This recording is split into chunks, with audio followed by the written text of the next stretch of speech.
you money. It took me nearly a decade to crack the code, but now I have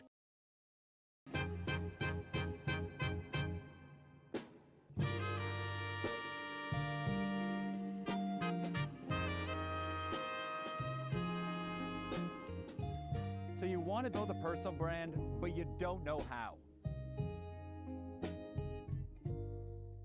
If you're like the thousands of others watching right now, you're stuck with a low follower account and bad posts. Maybe you've tried and failed a bunch of times already, or maybe you're too scared to take the first steps. This video is for you.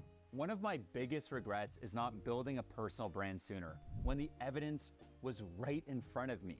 Tesla has 30 million followers, Elon Musk has 187 million followers. Spanx has 400,000 followers, Sarah Blakely has 2 million. Virgin has 700,000 followers, Richard Branson has 15 million. So I took action and I relaunched myself online as the face of my new company and became the mentor of founders, scaling to $5 million profit a year and a master of systems. In this video, I'm gonna go and give you the blueprint to building a profitable personal brand in the next 30 days. That's all it takes to go from no leads, inconsistent growth, and no systems to building a strong personal brand that is a magnet for opportunities, customers, community, and endless cash flow. I know this blueprint works because I've used it on my own personal brand, which has brought me 4 profitable companies, an audience of over 2 million people, and a portfolio of online businesses that generates over $13.8 million of revenue a year. And the best news is I documented, analyzed, and packaged every step of the process to create this personal brand system that you can use to do the same. It all comes down to 5 pillars: your brand system, compounding content, audience growth systems, monetization moments, and a core team. All buildable and doable within the next 30 days after you finish watching this video and subscribing to this channel.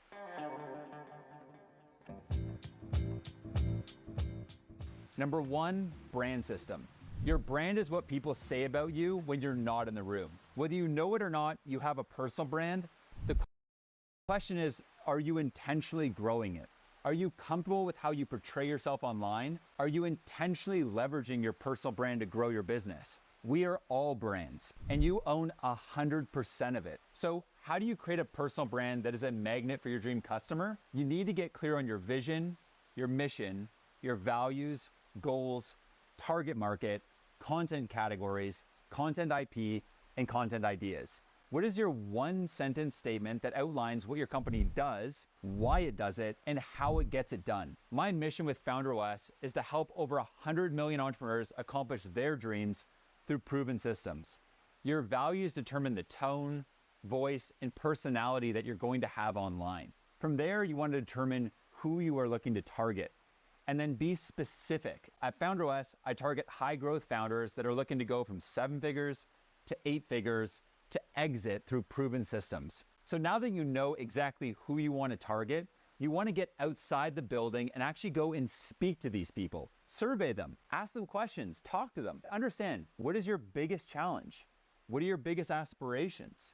What are your questions when it comes to the space or industry that you operate in? If you could wave some magic wand, what would be the biggest accomplishment you would hope to achieve this year? The answers to these questions are going to help you then formulate content ideas that are going to serve your dream customer. Now that you're clear on who your target market is, you want to come up with your 4 content categories. Content categories are the drumbeat of your marketing, right? These are the things that people are going to come to know and love you for. They identify the general themes you want to talk about online. My content categories are audience growth systems, personal stories, content creation systems, and scaling. These are the things people come back to me for again and again. Go and get a pen and paper out and write down your 4 content categories. Now that you have your categories nailed down, I want to cover a little known but highly impactful secret. It's called content IP.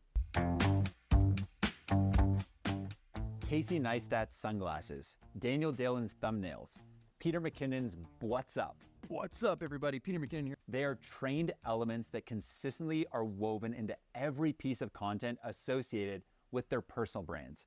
As you grow your brand, audience, and offer, developing unique phrasing and language is essential. When you create unique names for your processes, you own those processes. You want to define your core ideas. And a bonus if you can think of a group of words that you want to be associated with online. For me, it's systems, audience growth, and organic content funnels. What values or principles are consistently present in your story? Create a short list of principles that best capture your identity. Often you'll find certain terms or expressions that you use often, even ones that you've invented. You're gonna look for these defining terms that you can use across multiple concepts or categories. For instance, at Founder OS, we focus on operating systems. So it's only natural that when I go and create different lessons or titles for different concepts, that I use the word OS. The combination of the words, sentences, and phrases that you own creates your own content IP, this universe of content that you can become known for online. A little test that you know if you have your content IP down and effective is people are gonna start actually copying you online. But don't worry, no one is you and your personal brand is safe as long as you remain consistent. And this is where compounding content and my content waterfall system come into play. If you build it, they will come might be a great strategy for a baseball stadium, but it is terrible advice for anyone trying to build an audience. To get attention, you need to be in front of your ideal audience and regularly. I recommend picking 2 social media platforms to begin with and committing to publishing 2 times daily. It's better to be the best on 2 platforms than mediocre on 5. Let's pick a channel with low barrier to entry. You don't want to have to buy a camera, expensive gear, or pay for extra tools to get started and trying things out. Pick a channel where you feel comfortable, where you can get writing immediately. My top 2 recommendations for your first channel to grow on are X and LinkedIn. These are the grand slam platforms. They use written text, which means that you can just make it yourself and start practicing your copywriting immediately. Lastly, you want to implement the most powerful content system in the world, my content waterfall system.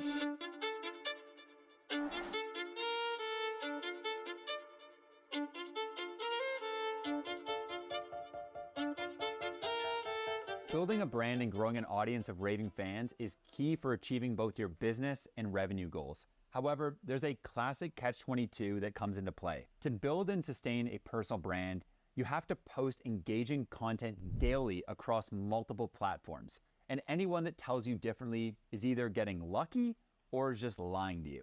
The answer lies in implementing a system that maximizes output while minimizing effort. I call it the content waterfall system. The foundation of the content waterfall system lies in creating a pillar piece of content. Imagine this cascading waterfall, right? The pillar piece of content is the source of the waterfall, and the subsequent content pieces are the streams that branch out from it. This could be a blog post, an X thread, a podcast episode, a YouTube long-form video, any piece of content that offers value that can be broken down into smaller pieces.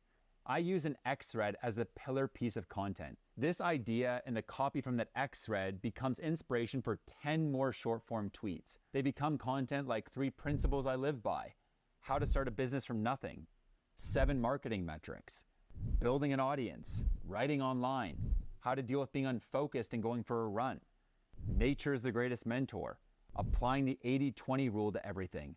And if you want freedom, build systems, and fuck outcomes, fall in love with the process. The same idea from the X thread becomes 3 short form animated videos. This adds 12 additional posts to the content waterfall. So now we're at the X thread plus 12 video posts and 12 short form tweets. The short form animated video also becomes a tweet as seen here. The same video becomes a short form talking head video, as you can see right here. And this goes out on Instagram, YouTube Shorts, TikTok, and X. That's 4 more, so now we're at 26 posts. The lessons I share in the original X thread also become pieces of this YouTube script that was around how I went from $15K in debt to $8.7 million a year. And it becomes a newsletter now a month later, so that's 28. It also becomes a long form LinkedIn post and an Instagram carousel, so now we're at 29 posts, and a B-roll video on Instagram, that's 30, You can use this chart below to map out all the content you want to make from that one X thread or long-form piece of content and turn it into 25 other pieces of content.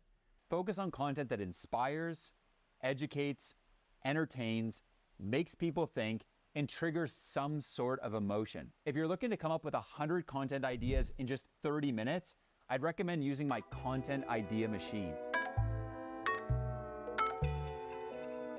Let me go and show you this content idea machine prompt for ChatGPT. Heads up, this thing's a beast. The prompt reads like this: you are a viral content expert. I need your help generating compelling content ideas. Take inspiration from viral YouTube video ideas and viral Twitter threads with over 5 million views. Make the copywriting impeccable and memorable. And then what you're gonna do is then replace this info below with your own overview of your mission for your own brand. I have here, I'm a founder creating content to help founders reach $5 million per year through proven systems for audience, brand, and community growth. Our mission is to help 100 million founders automate their business and hit $5 million profit a year. I want to generate viral content ideas by creating a table. In the table, the x-axis has content groups, meaning ways to present a content category, and the y-axis has content categories to be matched with the x-axis. The x-axis has content groups formatted the following way, and then it gets into the ways to format this, right? So it's gonna have one, educational content like lists, best ofs, tools, facts, guides, systems, summaries, and frameworks. The second area is in the emotional. It's gonna drive some type of emotion and get the reader to feel some type of way that causes them to share with 5 friends. The third is deep dive, so data, math, reasons, trends, expert quotes, research, and industry breakdowns. The fourth, reflection, so hidden secrets, lessons, mistakes, successful routines, personal experiences, and advice to yourself 5 years ago. The fifth is vulnerable, so failures, obstacles, insecurities, skills you want to learn, what things shape you, what things you wish you knew, and the best advice you were given. 6 is edutainment, so you're going to create content with amazing storytelling, practical value that is captivating, compelling, and makes people want to share it with 5 friends. And then 7 is lists. So provide useful lessons, steps, systems, processes, tools, and resources about the content category. So the y-axis is going to contain the content category. So these are the ones that you went and wrote down earlier in this video. Mine, as an example, are number 1, $5 million founder systems, 2, automating your business, 3, controlling the 4 W's, which is to work on what you want, when you want, where you want, and with who you want, and 4, community building. Let's see what this thing generates. Well, here you can see it now going and generating a table with viral content ideas in each cell of the X and Y axis. So it's going down all of those different content types, and then in each of those categories that I went and formulated, like $5 million founder systems, automating your business, controlling the 4 W's, and community building, it's generating me a table of ideas for each of those areas. So pretty freaking powerful. If you want a copy of that prompt and my content machine template, you can get it for free via the link in the description. There's a lot of value down there, so you're gonna wanna go check it out. Now let's move on to pillar number 3, audience growth systems. Consistency is key. Put in the reps, and if you are consistent, good things will happen, I promise you. But it's hard to be consistent if you don't have the right system in place. The only way to excellence is first through repetition. And I recommend that as you build your personal brand online, you batch your content creation. This is key. Create 15 videos in 1 day. Write 20 pieces of content in 2 hours. This will help you avoid creator burnout, and it's gonna get you off the content hamster wheel. You don't wanna be dreading having to create content every single morning. That gets exhausting. Batch your content creation to achieve time freedom. From there, you're gonna schedule your content so you can grow on autopilot and build your audience while you sleep. Here's a breakdown of all the tech that I use across Founder OS. Hype Fury to schedule X content, Tweet Hunter X to find inspiration for X content, X Analytics for X stats, Taplio for LinkedIn Analytics, Taplio X for LinkedIn Inspo, ConvertKit for our newsletter, School for the Founder OS community, Stripe for payments, Webflow for our website. At first I was using Kajabi though, Testimonial.to to collect testimonials, Notion for my company wiki, which houses all of the systems across Founder OS, Google Drive for things like photos, videos, and B-roll, Google Docs to document all of our systems, Zapier for automations, Figma for designs, Loom for screen recordings, and I also use this to reduce my meetings, Typeform for our FounderOS application to get feedback from founders, and Asana for project management. To maximize your audience growth, follow the data. After you've been consistently posting for a little while, it's important to take some time and look over your data. You're gonna wanna see trends around what's working and what's not. You're gonna see what really resonates with your audience. You're gonna double down on what's working and do less of what isn't. Execute, optimize, repeat. Number 4, monetization moments. Monetizing your personal brand is essential so you can reinvest into people, product, and your vision. Monetization moments are a crucial element of your organic content strategy. They guide your audience to take specific steps, such as subscribing, sharing, or purchasing. CTAs, or call to actions, are the best way to drive people from your social audience to customers. Think of your audience as this vast ocean of attention, okay? And your CTAs are like this net that's gonna help catch the fish and then drive them to revenue. The key is to strategically place the CTAs in your content and ensure that you do them in a way that fits the subject of the content that they're in. What do you need to scale from just a personal brand? You need to build a core team. You don't just want to have a personal brand, right? You want to have a personal media company. The personal media company is nothing new. It's been used for ages to build the world's biggest companies. Benjamin Franklin owned and published the Pennsylvania Gazette to influence public opinion, and it became his personal media company. Jeff Bezos bought the Washington Post to have his personal media company, and Elon Musk bought X to have his personal media company. The difference between you and these folks is this: you don't need to buy a media company. You can become the media company. Picture this: you own a personal media company that grows everything around you. It drives attention to your products and companies. It brings you a flood of new customers, cash flow, and opportunities, and it attracts top talent so you no longer need to chase people. It is a beacon for your people: creatives, dreamers, investors, builders, founders, and innovators. You build a community of people online. You grow your digital reputation, and you become known and respected. This is the power of your personal media company. Infinite leverage at your fingertips. And to scale a personal media company, you need to build a team of weapons. Weapon, an individual who, when brought onto a company, has the ability to 10x their area. They go above and beyond to fulfill the needs of the company and the mission. They hire more weapons and elevate your culture and speed of innovation. Here are the areas where weapons can help you in your business: tech, sales, video, photos, design, writing, funnels, animations, operations, video editing, and social posting.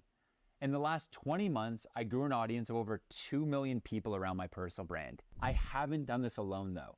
I've had an incredible team around me. Here's my org chart from FounderOS. But you don't need all of these folks to get started. Over time, you're gonna likely build a team such as a social manager to post all your content, a writer to help you craft your content, a video editor to edit your videos, and a videographer to then shoot your content. These 4 weapons can do damage.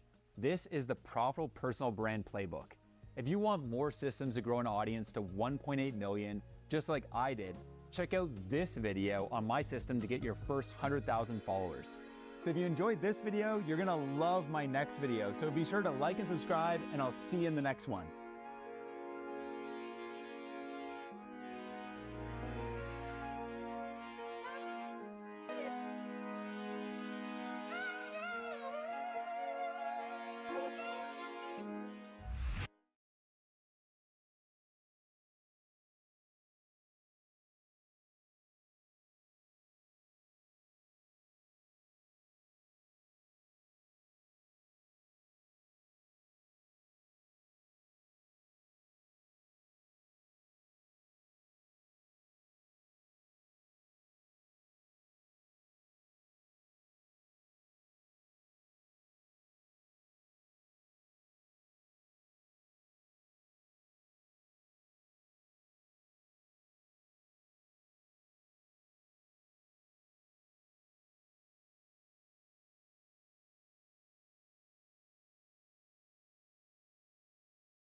Here's the harsh truth. Being busy isn't the same as being productive. I used to work 16-hour days thinking I was making progress until I realized I was completely burnt out. The moment I started building systems, everything changed. Now I've built and scaled multiple successful online businesses that make millions in profit, all while living life on my own terms. So in this video, I'm gonna walk you through the 5 core systems that will help you hit your goals faster, get more of your time back so you can focus on what really matters in life. The first system is the 30-day vision. This might be the most important system I've ever developed, and it's so simple. I've been using this template for the last 15 years of my life, and it's been enormously helpful in helping me design the life and business of my dreams. You've probably heard of the 80-20 principle before. Well, when you 80-20 the 80-20 principle, what you get is the 4% formula, which really goes and dictates that 4% of your actions are gonna lead to 64% of your results. Think about that, right? What is the 4% that's going to go and lead to 64% of the benefit? So first off,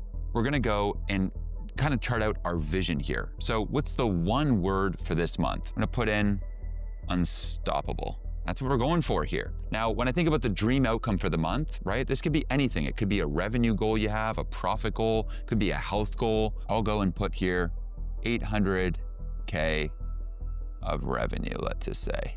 Okay?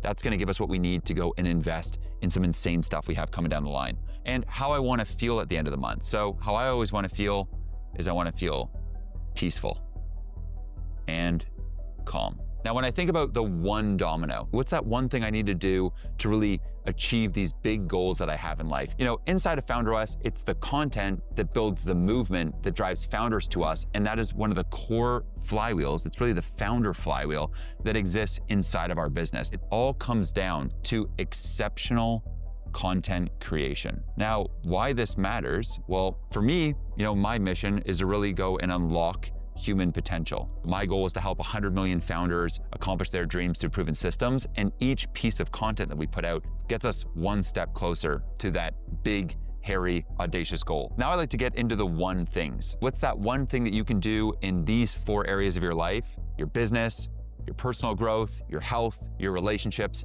that when you do that thing, it makes everything else easier or unnecessary.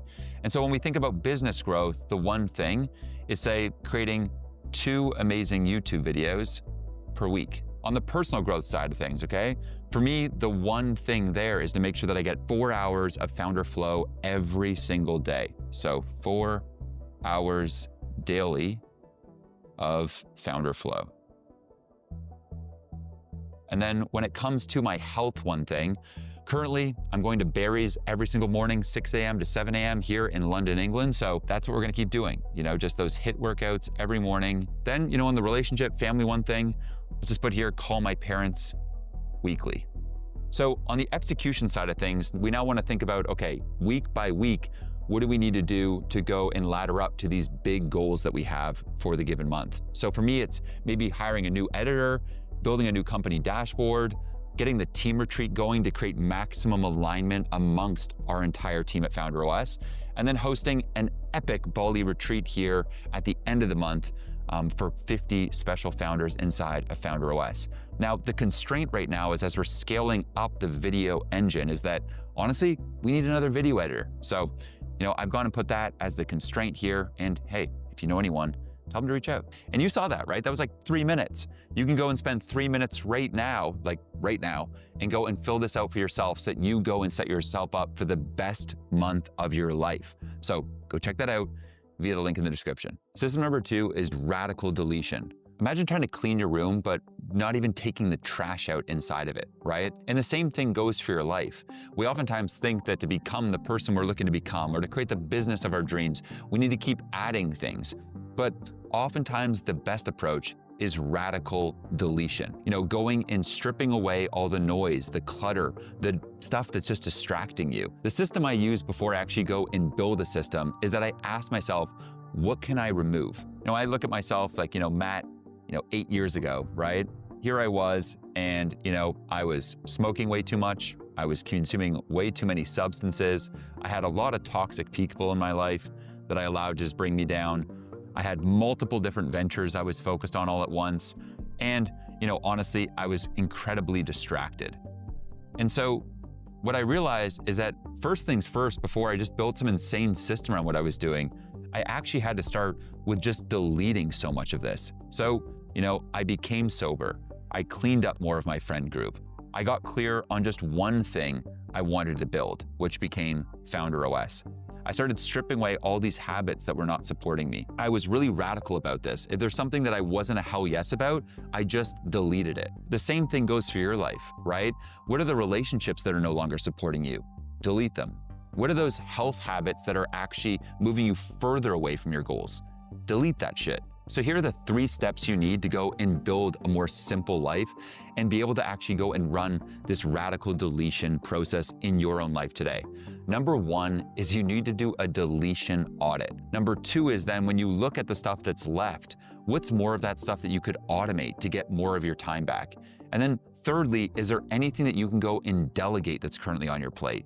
Then what you're left with is just the few core things that exist inside of your zone of brilliance, the stuff that you are uniquely capable of, the stuff that's in your circle of competence. You don't need new habits, you need fewer bad ones. System number 3 is the North Star principle. This applies to your business, but it also applies to every relationship in your life. If you don't share the why, people won't care about the what. So we need a system that translates meaning to those around us. So whenever I'm building a new business, I like to have people in the room with me where we can actually go and chart out the vision for that company. The vision for Founder OS is something that I've constructed closely with my sister, who's my chief of staff. And so, how I look at the vision is it's kind of broken up into 10-year, 3-year, 1-year, and then 90-day goals. All right, so let's first start off with the 10-year goals, all right? These are the ones that should fire you up, get you insanely excited for what you're building. Well, first off, I wanna have founder retreat centers globally so that founders can share peak experiences with one another.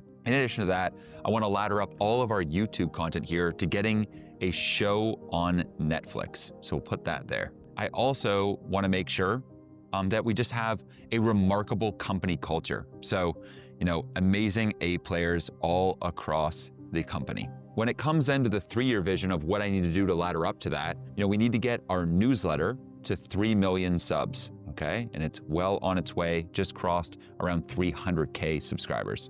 In addition to that, we need to continue to grow the audience around Founder OS and this amazing movement that we're building, the Founder Freedom Movement, to over 12 million people across social. Now, on the team side, what that needs to be is that we just continue to reinforce, the company culture and our values. Over the next year, the things that will help me go and build out this audience, it'll help our team scale. Well, there's a number of things. We need to have an amazing, say, company dashboard to show us all the core metrics. I need to get my book published once and for all, so the book needs to be released. In addition to that, we need to grow social to an audience of over 5 million people on social, okay? So we've got all of that detailed out, and then what I'm able to do then is then take all of that and then create clear 90-day goals. So right now, to hit our content goals, we need to hire a video editor. We also need to go and finish the manuscript of the book. And then lastly, we are gonna host a team retreat.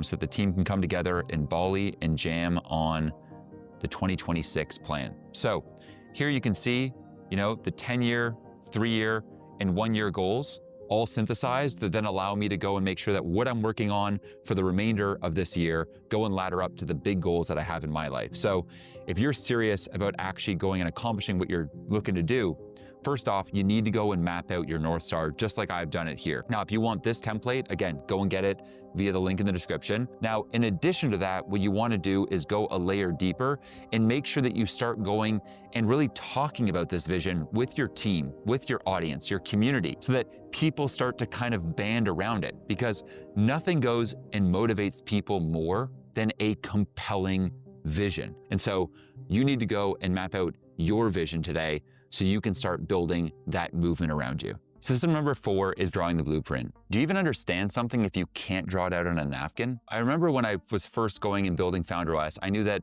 I should build a business so simple that I could draw it on a 1-page flow chart and then make sure that over time that I have key owners for each aspect of the business so that it's as simple, it's as peaceful, and profitable as possible. So first things first here, right? We start with the content side of things, right? Which is really the fuel for how it all grows. At first I had started on X and LinkedIn, and then over time brought all of that writing I was doing to platforms like IG, YouTube, and to TikTok, okay? And this part is all owned by a content manager on my team named Diego, okay? Inevitably, the content is going to lead to leads being generated, right? And first things first, that is an owned audience inside of a newsletter. We have a weekly newsletter going out, and this is owned by someone on my team named Nils, okay? Now, inevitably, as people go and book sales calls with us, and we make sales. This kind of process and all the sales area of my company is managed by a guy named Zach. Okay, and so things like sales call reviews, the sales script, the different payment links, all that stuff is owned in sales. Now you got to actually go and deliver on that thing. And so the delivery behind Founder OS is simple, okay? We have systems, we have support, and we have community, okay? A community of over 800 high-growth founders, over 180 powerful systems that I've used to build multiple profitable companies, and support through over 50 live sessions every single month with my team. And so in this area, this is all owned by a gentleman named Sean. Now you're delivering on the given thing, okay? But as part of that too, obviously you need to write collections department, right? Or finance function in your company. So here, it's all the finance functions around, accounts receivable, reporting, all that good stuff.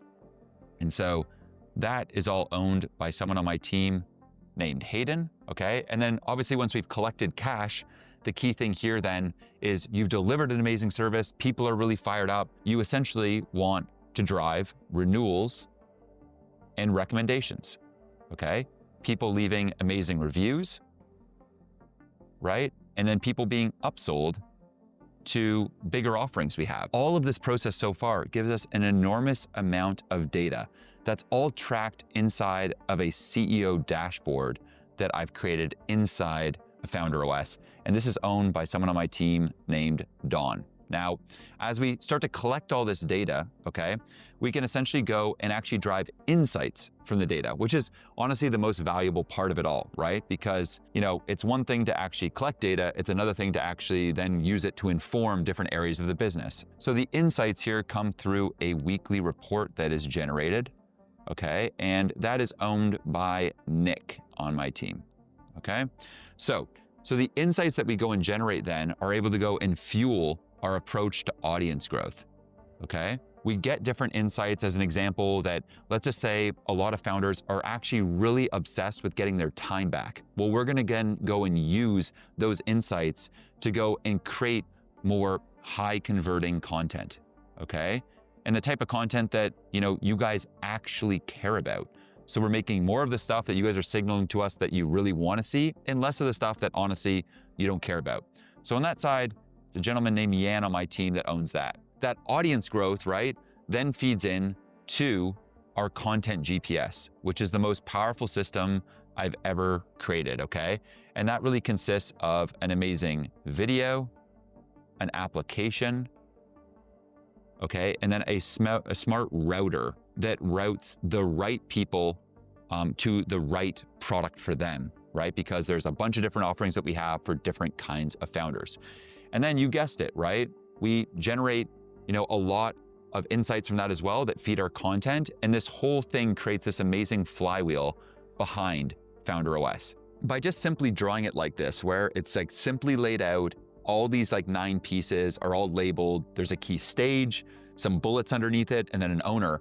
I can really just get a snapshot of what this business is supposed to become. Now, every time I create any system, it always starts with pen and paper. So before you make a system or a plan, just draw it up. Put the 9 different stages or 7 different stages. Put a key owner and then the key bullet points for each aspect. And then look at it and ask yourself, where's this going to break? And start building different redundancies there so that you have a strong, simple system. If you can draw it like I've just shown you, you can achieve it. This leads me to my next point, that AI eats systems for breakfast. This is where you're gonna get insane leverage if your systems are documented. All right, so as with most things, I'm a lot better at showing you than telling you. So what I've gone here is I've opened up the Claude app on my desktop here.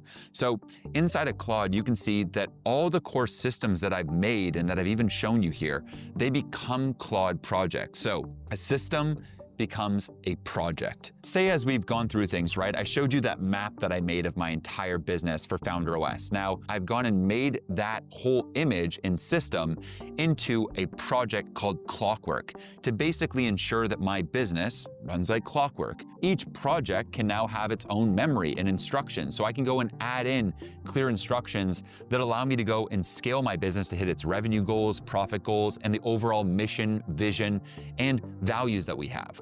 Right? And so what I get here is almost like a COO at my fingertips. And so you can do the same with your Claude project, right?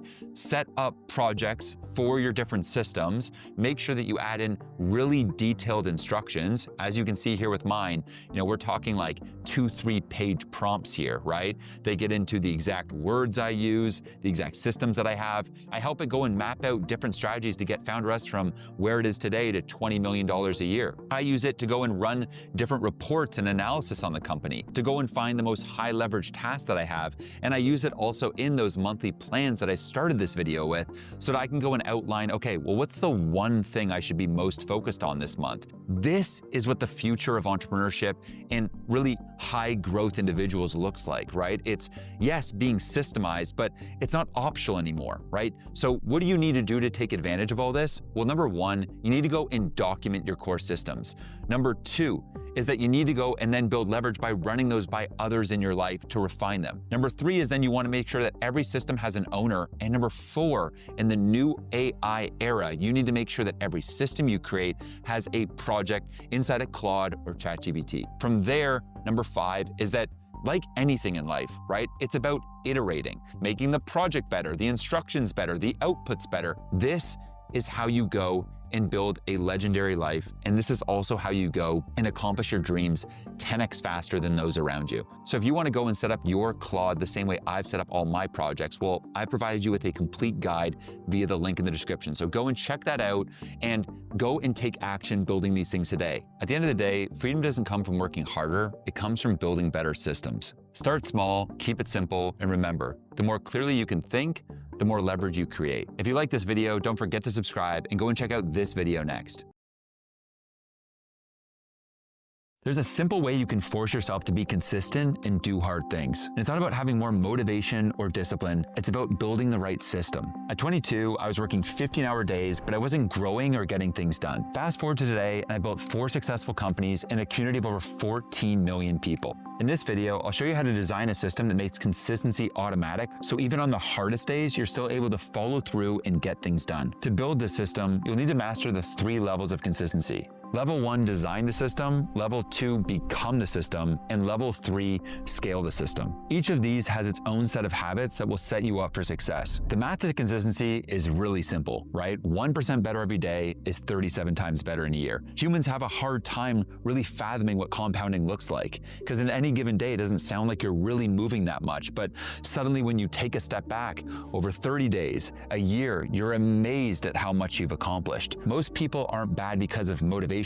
They're bad because of the math, right? When people go and see there's small changes that they're making in the right direction, they get down on themselves because they feel like they should be so much further along in life. The truth is, you're probably just riding out that long, boring, growing slope to gradually really hitting the compounding success you're after. You gotta embrace the gap between where you are now and the effort you're putting in and really hitting that inflection point. If you only remember one thing, it's this: small daily efforts beat massive bursts of effort, right? It's those small daily wins that when you stack that up will build you something you're proud of. Embrace those small wins that you can do now that are in your control, and have trust that when you just stay consistent with that stuff, you'll accomplish great things. The second part of designing your system is engineering your environment. When I first started building my companies, my workspace was chaos. Slack notifications all over the place, my phone constantly buzzing, social media all sprinkled in throughout my day,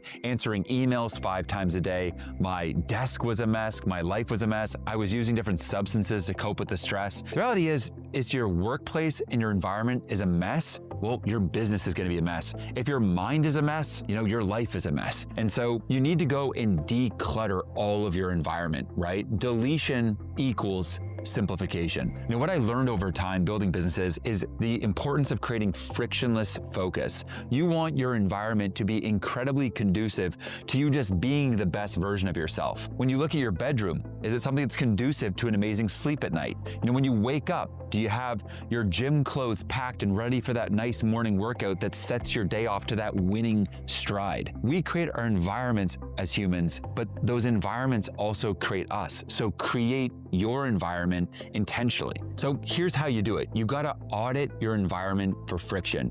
First things first, look around you. There's probably different aspects on your workspace that are a mess. Clean it up. Think about the core habits and the core things that you're trying to become.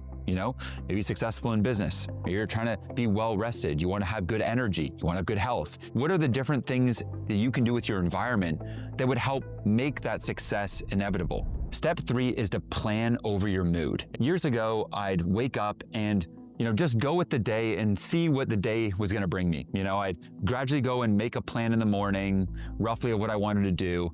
And I started to wonder, why did the progress feel so slow? Many days, I'd wonder, did I even get anything done? Months would go by and I felt like my life was stalling. What I realized through just some trial and error was that you really win the day the night before. A lot of people think they need motivation to take action, but the truth is that action creates motivation. When you finally just start getting after something, gradually the momentum builds, right? And before you know it, you're hitting goals, you're making strides, things start to all kind of fall into place. The key to executing your plan is really taking that minimum viable action that's gonna move you forward to where you're looking to go. I'll see sometimes someone go and say, oh, I need to write an article tomorrow. Well, that article, as an example, could be broken down into figure out the headline, do the research, make an outline, begin writing the intro, finish the script, edit the script. If we can take a project and break it down into more subtasks, not only does it make it easier to get started, but it also will give you a feeling of momentum as you go through and you check off each of these things. Focus on tasks, not projects, and break things down to the minimum viable action. If you can handle all that, you've passed level 1 and you're ready for the next level. Level 2, become the system. And you do this by strengthening the mind-body connection. When I was younger, I thought that working out was optional. You do it a few times a week, you're good to go. The reality is though, I think we're all different, but for me at least, if I'm not going and breaking a sweat every day, I don't feel right. They have done studies at Harvard showing that, breaking a sweat is like better than Zoloft at fighting things like depression and anxiety. And so, getting a nice jog in, a good run, a row, some yoga, whatever, is great to do, not sometimes, but doing something every day of the week. At the end of the day, a lot of life is about your energy, right? It takes energy to get things done, takes energy to take action, takes energy to become the best version of yourself. And if your energy is low, well, your momentum's probably gonna be low in life as well. So if you wanna be consistent with your work, start with your body. You start to feel good, you look good, you're feeling more confident, your self-esteem goes up, and people can tell because your energy in a room is more captivating. You feel confident, right? You're not shying away in a corner. You're totally fine getting in front of a group of people and getting after it, because the truth is that, the same muscles you're kind of working in the gym psychologically are oftentimes those same muscles that you need to work to be consistent. The same thing that's telling you to give up when you're on that 8th rep with a really heavy set of weights is that same sort of voice in your head that's telling you to stop when you've done a couple hard tasks and telling you to not do that 3rd one. Really, more than just working your body, you're working your mind. The next step is an absolute requirement after the last one, and it's to recharge like a pro. Early in my career, I thought that rest was a weakness. In fact, I thought it was like a badge of honor if I was pulling all-nighters, working 18 hours a day. I thought this was the way. I was finally living like a successful entrepreneur. What I've learned is that's actually the opposite of what it should look like. Taking time to rest, to recharge, is much needed. For me, I know one of the most important activities that I can take is every 6 weeks doing a soul trip. Doing some kind of 4 or 7 day little retreat in nature, going for a hike, going snowboarding, going downhill mountain biking, whether it's in the Dolomites, Sequoia, Yosemite, wherever, doesn't matter, but just getting out into nature. Most founders and creators that I know, they treat rest as optional and they self-sabotage themselves. That founder that allows themselves to go and work so hard that they become really hard to be around. They start kind of making a mess in their company, 4 employees quit, suddenly now they're finding themselves trying to dig themselves out of a hole, but just constantly kind of digging their own grave. I know this because I've been there, right? I've been that founder that was burning the midnight oil, difficult to be around, and slowly was causing my company to collapse. It's rest that brings clarity. The last part of becoming your system is remembering that your friends are your future. In my early 20s, I wasted a ton of time surrounded by a group of people that weren't great influences. I found myself partying, on substances, doing dumb shit, and I realized that I needed to do a bit of a friend audit. Start to cut the people that were bad influences, remove those people that were energy vampires just bringing me down, and start to get much more curated about the people that I really wanted to be around so that I could become the ultimate version of myself. You need to make sure that you're surrounding yourself with people that reflect those dreams, because at the end of the day, the 5 people you surround yourself with are gonna largely dictate your own success.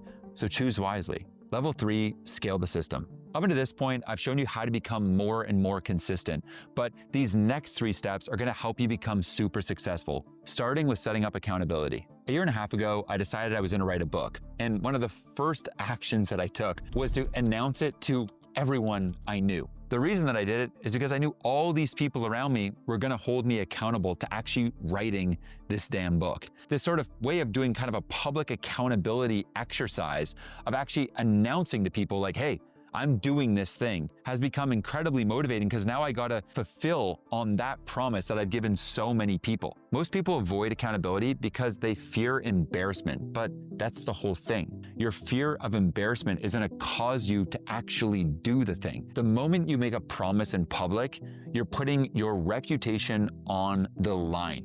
And at that point, you will do anything to actually do what you committed to. That's not pressure to avoid, that's pressure to leverage. So if you want to be consistent, set up your accountability in 3 steps. Number 1, publicly announce that you're going to do the thing. Number 2, go and update those group of people every single week. And number 3, start building an audience of these kind of people that you've committed to now. Use this as the momentum you need to stay after it. This is what's holding most people back from achieving their goals. When I launched Founder OS, actually, it was called Soulful Entrepreneur. Yeah, it basically sounded like a yoga studio.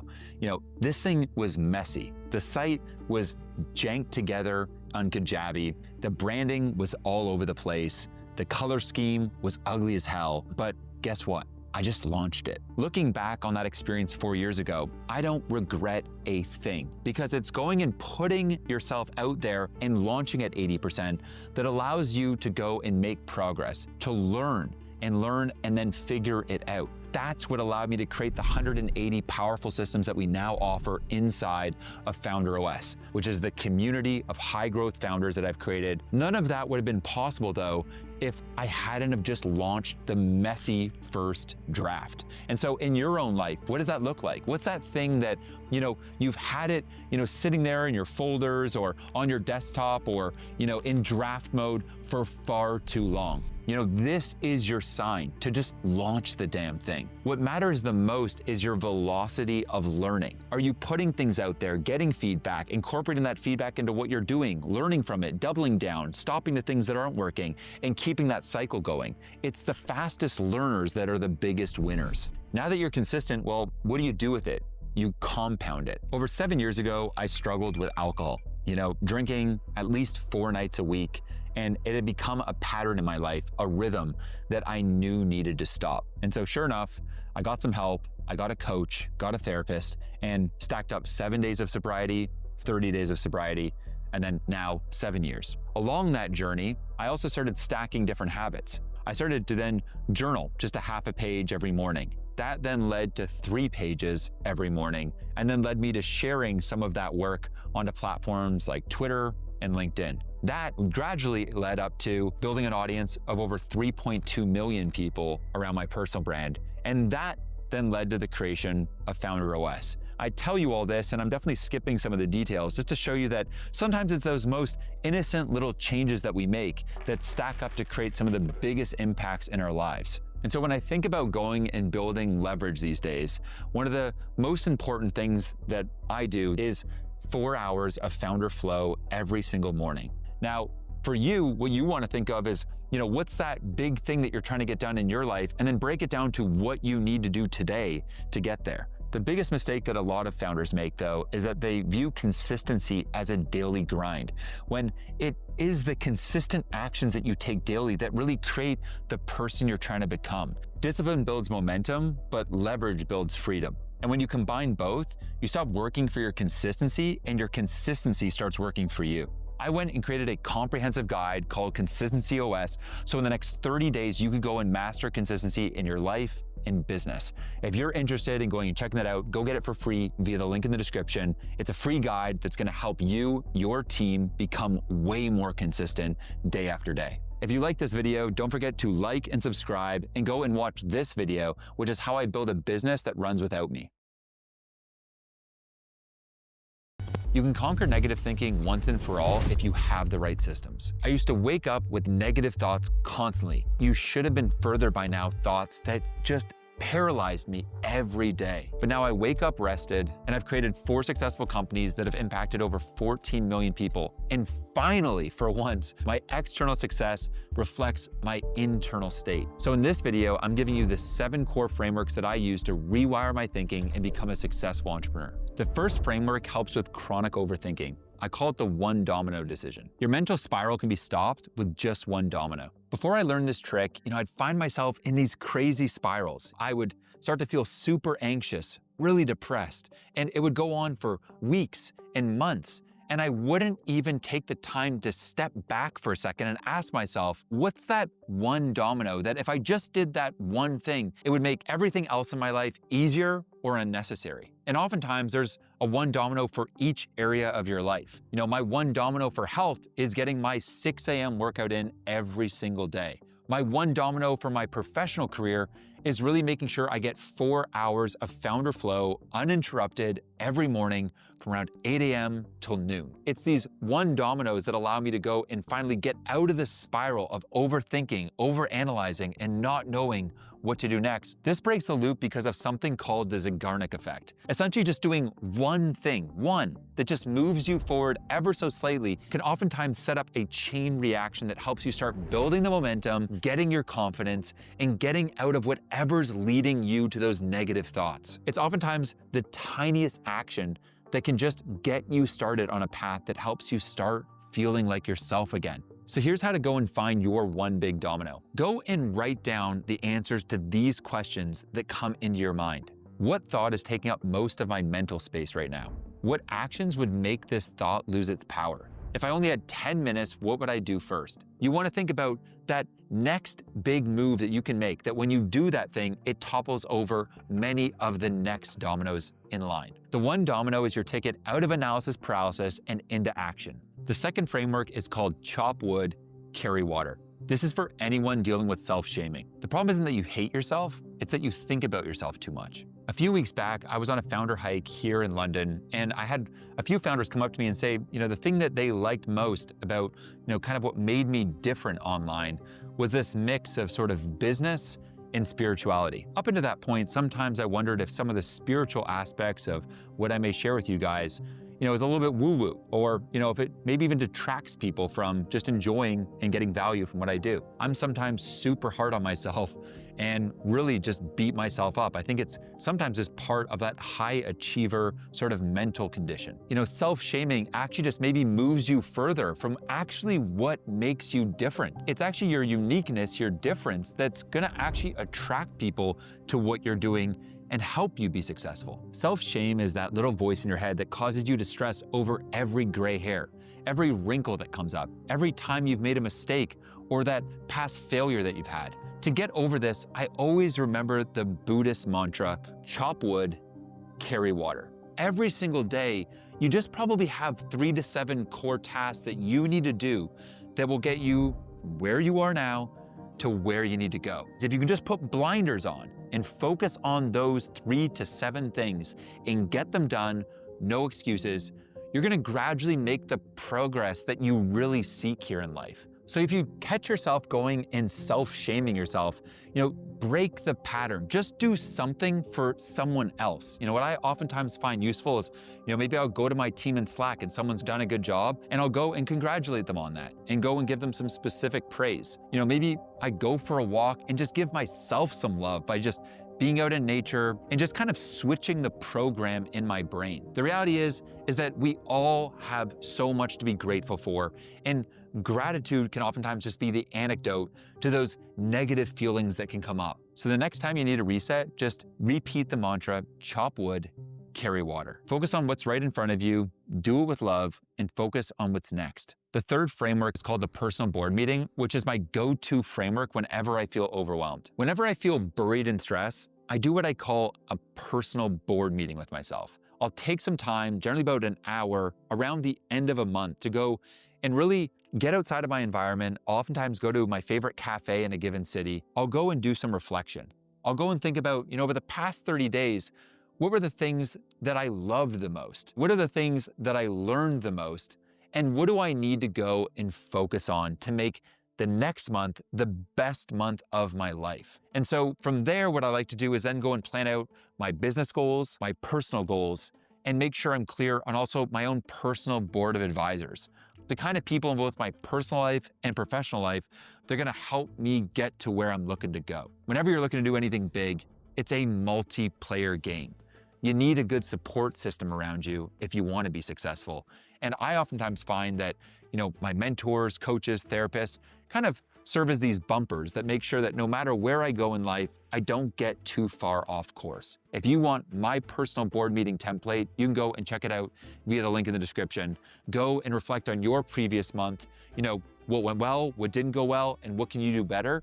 And then go and plan out your business and professional goals, as well as your personal goals. I have board meetings from like a decade ago, which is a pretty awesome experience to be able to go back to 2015 and go and look at, where was I then? What was I currently thinking about? The board meeting serves as this awesome anchor, right? That keeps you grounded. It also serves as this amazing lighthouse that kind of shows you the way. And when you give yourself time to actually do this exercise, I think you're giving yourself an amazing amount of time to level up as a leader and leave those negative thoughts behind you. The fourth framework is external OS. This is what I use to deal with intrusive thoughts. You can't stop intrusive thoughts, but you can neutralize them with the right environment. I think as humans, oftentimes that we think that, we are designers of our environment. But the truth is, our environment also heavily influences us. And some of my lowest points in life, when I look back, I wish I was just able to tell myself, just organize your life a bit, organize your environment, go and make the spaces that you spend the most time in that much more inspiring. Most people try to solve mental spirals by going internal, right? But oftentimes it's, going and taking a look at that external environment that can change everything. I know for me, beyond just the environment I'm in, it's also who I'm surrounding myself with. As an example, making sure that I have, my parents that I'm reaching out to every single weekend to kind of go and ground myself. Regularly, staying in contact with, childhood friends and university friends, just to make sure that overall, you have a good community, good social life, your external environment is feeling solid, which then just helps you feel good, as a high performer. Here's how to install your external OS. Number one, go and audit your environment. Go and remove the things that are causing clutter, disorganization, or are kind of low energy, and go and give yourself finally some space by deleting all the noise. 2 is remove one piece of outdated code. Again, we don't need to solve everything all at once. Just pick that one thing right now that it's in your environment and you feel like it's some way, somehow bringing you down. 3, add one cue for clarity. That's a nice vision board where I work. It's a nice, piece of paper where I have 3 mantras written out. Your mind performs best when your environment is fine-tuned and simplified to execute your true goals. Upgrade your external OS and your thoughts will follow. The 5th framework is called Seek the Sweat.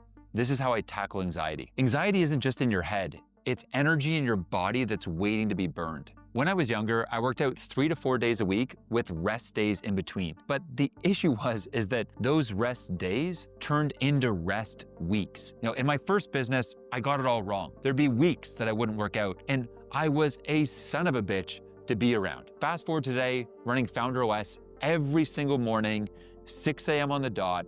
I'm out there doing some sort of HIIT workout, breaking a sweat, so that the rest of my day is peaceful, it's calm, I'm a much better leader. I learned that anxiety is just energy in your body that's waiting to be processed. There are studies from Harvard University that show just 20 minutes of physical activity a day can be better than any antidepressant actually helping you feel better. Do whatever goes and suits you, but just make sure that you do it every day. It should be a non-negotiable. When you sweat daily, you don't just feel more calm, you also sleep better, you're gonna be a better leader. You're gonna just feel a lot less anxious in your day-to-day life. Think of anxiety as a pipe that's just building up with pressure. If you don't go and break a sweat and work that off, it just builds and builds and builds, and eventually it just breaks you. In your career, you're working with other people, you're closing deals. If you're not feeling great, these things don't go great. In your relationships, it's important that you're present, you're able to listen, you're able to work through different things. Everything involves being around others. And to be someone that others want to be around, you gotta be feeling good. So the next time you feel anxious, move your body, seek the sweat. The sixth framework is called strategic stillness. Here's a controversial take. Doing nothing is the most productive thing you do. We've all been there, just feeling completely burnt out. I know that if I'm not being careful because I'm just so obsessed with building great things, amazing teams, creating awesome content, and living a vibrant life, that sometimes I get so obsessed that I just run myself into the ground. I think we all do that from time to time, but hopefully as we get older, we start seeing more of the signals that kind of signal to us that it's probably just time to slow down a little bit and find some strategic stillness in our lives. For me, I know that when I'm, working and starting to kind of feel a level of brain fog, I start to look at tasks that I know I genuinely love, but they start to feel more like chores, or I just find myself getting a little agitated for no reason, right? It's probably time for me just to take a step back, chill out, and go do what I call a soul trip. I like to take a soul trip about every 6 weeks. It's a spontaneous trip for around 4 to 7 days out into nature. I've been to Joshua Tree, Sequoia National Park, Yosemite, all over the world doing these soul trips. They're a chance to disconnect, recharge, get away from my phone, get away from meetings, and just be able to kind of reset myself. Neuroscience shows that your brain has 2 major modes. One is that take action mode, when you're getting things done, getting after it, and really just building something impactful. But the truth is that part of your brain can run dry, which leads to the second mode, your default mode. This is when you're at rest, you're chilled out, and this is what allows you to overall recharge and make sure that you're not just running yourself into the ground. We've all been there, at the end of a busy day, you go take a break and you go for a nice shower. The warm water hits you and all of a sudden you have some epiphany idea, that big breakthrough that you were waiting for all day. Well, why did that happen? It's because you finally gave yourself some stillness to let your nervous system down-regulate. As author and activist Anne Lamott says, almost everything will work again if you unplug it for a few minutes, including you. Strategic stillness is the only solution to burnout that actually works. The seventh framework is externalize, don't internalize. 9 years ago, I was going through a really rough time in my life. I was burnt out, I didn't know what to do, and I called my dad super distressed in a hotel room that I was staying at in LA, and I told him, I needed some help. One thing led to another. I ended up going to a brain clinic in LA, and discovering that because of a series of concussions I had playing hockey when I was younger, there were some issues going on. I was in this sort of constant state of fight or flight because of this kind of undiagnosed condition. I would have never discovered what the hell was going on had I not just made the call. And the reality is that this happens to all of us in small ways and big ways all the time. For me these days, what I've learned is to externalize, not internalize. For me, that's like having things like a therapist that I speak to every 3 weeks, being able to constructively deal with the different emotions that come up. Similarly, it's having a coach. I have a coach, Ryan, I've worked with for the last 7 years, and he helps me in so many ways. He exited his last business for about $60 million and is able to help show me the ropes in terms of how to build a beautiful, peaceful, bootstrapped company. The reality is that there's so many times that I'm thinking that there's something wrong with me. Am I really a good leader? Is there a way that I could be better? There's got to be a system to solve something. There's got to be, something I'm doing wrong. But the reality is I'll have a call with Ryan and realize, you know what? You're actually doing a lot of things right. And there's just maybe a small piece that's missing or one new hire I need to make. Research shows that externalizing reduces ruminations by about 30%. That means less paranoia, less stress, less depression, less anxiety when you just go and reach out and get help for the problems that are going on. The reality is that we all have so many people around us that can help us get over those struggles in life. And sometimes it just means taking that first step. All right, so think about tomorrow morning, right? You wake up and maybe there's something that's bugging you, it's nagging at you. The first thing you can do is go and write down a list of 5 people that you know or maybe would love to know that could help you with that thing. Then go and take the next step, whether it's an email, it's a text message, it's a phone call, to those 5 people to go and get help today. This one habit can help you go and begin to externalize things versus getting stuck internalizing. If you like this video, don't forget to hit subscribe and go and watch this video on I'm 35. If you're in your 20s or 30s, go watch this. Trust me, you're gonna love it, and I'll see you in the next one. Most people can't speak clearly, and that's why nobody listens to them. I wasn't born a great communicator. My ideas were good, but I would overthink every single word and come across as awkward or insecure. Becoming a better speaker changed everything. It's the unfair advantage that helped me build my audience to 2.8 million people and helps me run a portfolio of online businesses that I can operate from anywhere in the world. So today I'll share the 6 communication skills that will make you more articulate than 99% of people. Skill number 1, the authenticity code. Now, for years, I tried to sound like other entrepreneurs. I would see a speech from Gary Vee, or you see something from Tony Robbins or Jesse Itzler, and I would try to embody their energy in what I do. What I realized over time is that, I'm not them. I don't view the world the same. I don't use the same language, and we don't even have the same energy. What I've realized is that my uniqueness, it's me. When I go and survey founders that join Founder OS and ask them, what is it that caused you to join? About 64% of founders tell me that it's your energy, Matt. It's your vibe. And so I'm here to tell you that your unique energy is what's going to separate you. You don't need to be like Alex Hormozi, Iman Ghazi, Tony Robbins, or Gary Vee. You just need to get comfortable being you. The reality is that you have your own way of speaking, your own energy, your own tonality, and it's your own quirks and vibes that people are gonna resonate with, and that's gonna separate you from everyone else. Now, when you get talking and when you start to go and speak around your given space, what you'll find is that there's common words or phrases you like to use. For me, that's things like the content waterfall system, personal media company, founder-led brands, and founder flow. And so what are the words that you own? When I think about some of the most well-known people online, they all own a core word. Whether it's James Clear for habits, Ryan Holiday for stoicism, Ali Abdaal for productivity, I own systems. What word is it that you own? That when people hear that thing, it should be a trigger for them to go follow you. Your words matter, and owning your own content IP is everything. You need to go and discover your own authentic voice. Here's how to go and find your most authentic voice in just 4 weeks. Step 1 is go and take a YouTube video or any speech you've done and go and send it to your 5 best friends. From there, step 2 is go and book a call with them and have them go and give you just their unfiltered, brutally honest advice around what they loved around it and the things that they would suggest that you improve. From there, what I'd recommend is that you just listen and you're just writing notes. Step 3 now is view them as your authentic voice coaches. Go and incorporate that feedback into your next presentation, into your next video you may create. Your authentic voice isn't gonna happen overnight. It's gonna come through iteration. Skill number 2, the simplicity filter. For 6 months building Founder OS, I didn't know exactly how to articulate the positioning of the company.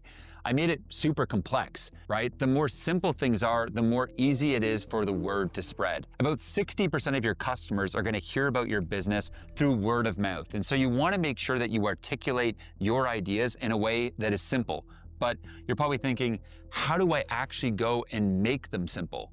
Well, first off, think about communicating in an 8th grade vocabulary. Get rid of the long, complex words. Keep things short, easy, and simple. Also, number 2, eliminate any jargon, right? There's always that industry speak that you know, maybe your industry friends know, but outside no one else knows. And when we think about going and creating ideas that will travel, we want to make sure that we're not just appealing to a core audience of people inside of your industry, but that you're able to go and attract a new and casual audience as well, which is going to allow, your brand, your message to come up at a dinner table audience and for everyone to understand what it is that you do. When you have a simple way of communicating your brand, it doesn't just help you articulate yourself in person, it also helps you articulate yourself online. When I go and I have a bio, let's say, on Instagram or on LinkedIn, what I've noticed is when that bio is incredibly simple, for example, helping you build a profitable audience with organic content, I see the percentage of people that go and hit my profile follow me at a much higher percentage. And so this is just an example of not just seeing how clear speaking, in person helps, but also when you articulate yourself clear online, it can actually help people go and follow you and build the movement you're looking to create. There's this famous saying, be clear, not clever. This is what's going to allow your ideas to travel, and inevitably it's just going to make you a lot more money. Complexity isn't a sign of intelligence, it's a sign of insecurity. And if people can't understand you, they can't trust you, buy from you, or follow you. All of the greatest leaders in history had this amazing ability to just simplify what it is they do. Because if you can't clearly articulate yourself in a simple way, well, you probably don't really know what you're doing. Skill number 3, master your premotor cortex. Early in my career, I thought I was a great communicator because I could just riff, but my ideas never landed. I was just rambling with people. I would go and talk about an idea, have it barely even formed, not even practice it, and thought I was awesome just because I could go and hit it off the dome. But what I realized is people weren't resonating with it because I wasn't actually putting that much time into preparation. Those who prepare more in training bleed less in war. Meaning that also when you're going and looking to, communicate articulately and really have a message that resonates with people, you're gonna benefit a lot by actually preparing a lot. When I go and deliver a workshop to audiences online, I make sure that I practice that given workshop about 20 times before I go live. It's in this preparation that I become much more comfortable with what I'm about to go and speak about. And that's what makes it resonate. It's the fact that I've put in the work so that when I'm actually articulating it, there's a degree to which that person can tell that I know what I'm doing. If you want to articulate yourself better than anyone else out there, you need to go and put in the work. Again, this is not just me, right? Steve Jobs was one of the greatest presentation speakers of all time. He was famous for going and drawing up on pen and paper exactly what he was going to go and articulate in any of his Apple keynote speeches. This is what allowed him to come across so clearly, so simply, and in a way that really was breathtaking to so many people in the world. Here's the truth. If your thoughts are jumbled in your head, your words won't resonate when they come out. When people can't follow you, they can't trust you. It's why it's more important than ever, with so much noise everywhere and trust at an all-time low, that you're able to articulate yourself. Here's how to practice this. First off, before your next speech or next presentation, first go and get a pen and paper and go and write down all of your potential thoughts that you want to get across. Then oftentimes what I'll go and do is take a highlighter and go and highlight some of the key ideas that I want to make sure are incorporated into that presentation. Now from there, I'll go and synthesize all of the highlighted pieces and then go a layer deeper there, coming up with the specific words, phrases, ideas, or thoughts that are going to help them travel the best. I also make sure that I'm weaving in my storytelling as well and have stories for each key idea so that they're that much more powerful. Clarity on paper becomes confidence in person. Skill number 4, the clarity pyramid. The complexity trap is where most experts get stuck. They overcomplicate things to sound intelligent, but that complexity creates confusion, and the confusion kills trust. Top 1% speakers do the opposite. They make complex ideas simple. Think about Steve Jobs at Apple unveiling the new iPhone. He brought it down just to 3 key things. It was a messaging device, music device, and communications device. Think about Jeff Bezos talking about Amazon and their mission. It was simply just to be customer obsessed. Or think about Warren Buffett talking about his shareholder letters. In his job, he just determines as saying no to 99% of things. I get told all the time, Matt, you're great at taking complex business systems and making them sound so simple. Well, it doesn't happen naturally. I use something what I call the clarity pyramid. It goes something like this. Level 1, a simple statement. It's one sentence that encapsulates the whole idea. Level 2, 3 supporting points that prove your statement. Level 3, stories, data, and examples that make it real. So the next time you prepare for a meeting or you're making content, ask yourself, what's the one thing that I want people to understand? From there, go and make sure that that one core idea has 3 supporting points and that there's examples, stories, and data to back it up.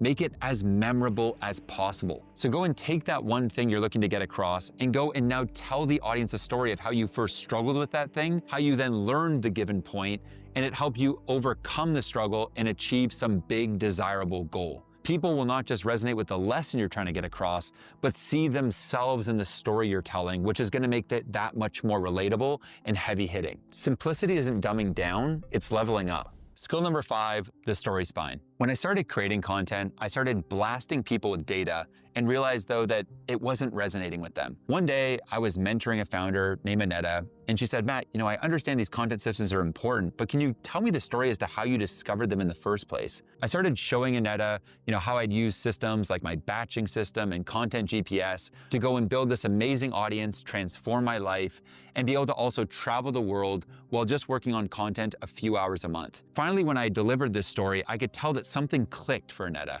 Finally, it all made sense why these systems were so important. That's also when I realized that I had been delivering these systems and this content in a way that wasn't quite there because it was lacking the storytelling. Stories form this amazing vehicle that allow our ideas to travel. And for me, if I'm just gonna go and give you a system, well, a system may get you half the way there, but it's a whole other way if you're able to understand how I discovered it in the first place and the impact it's made in my life. I found that people were able to really resonate with my topics and content that much more. The truth is, if you don't structure ideas as stories, people won't remember them. And if they don't remember them, you don't exist. Storytelling is really what connects us all as humans, right? It's what allows ideas to travel. And so as you're looking to go and make your brand more of a household name, you're looking to build a cult following around what you do, you need to go invest in your stories. When you have this whole story infrastructure, you kind of have the fabric that people can now use to understand who you are as a human. Because when people are able to connect with you on a deep level, they're going to follow you and follow your brand. Skill number 6, the resonance engine. I learned this technique from a legend on my team named Petey. Petey would go and hammer me for going and, talking about given subjects that he thought were too surface level. But the truth is, when I kept hearing him talk about this, I didn't understand what he meant. I thought I was really serving people on a deep level and speaking to their core, but little did I know, I was hardly even scratching the surface. So I asked Petey, why don't you go give it a shot? Go and make a piece of content for me, and let me see what you actually mean by this. I was shocked. Petey had gone and drawn up an entire YouTube script, and the way it was written, I could clearly now see what he meant by really getting in my audience's core thoughts and head versus the surface level content I had been putting it out, and trust me, it changed my life.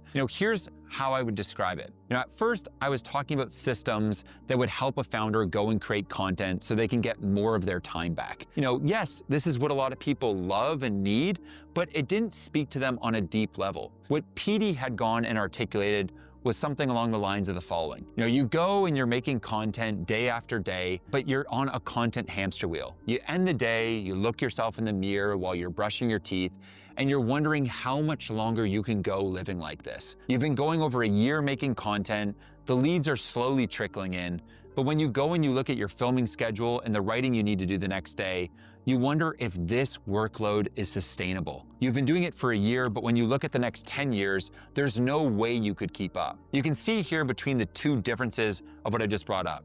One is, a surface level understanding of what my core customer is really going through. The second is literally articulating the exact story going on in that person's subconscious mind. What are they actually thinking? What's the real struggle? What's that real story that they're going through? And how do you go and speak to that voice in their head? When you can go and articulate the problem your dream customer has better than they do, that's when you know you've tapped into something special. And that is when they will go and genuinely trust you. I used to think my audience just wanted systems tips, but now I know that people want freedom from overwhelm.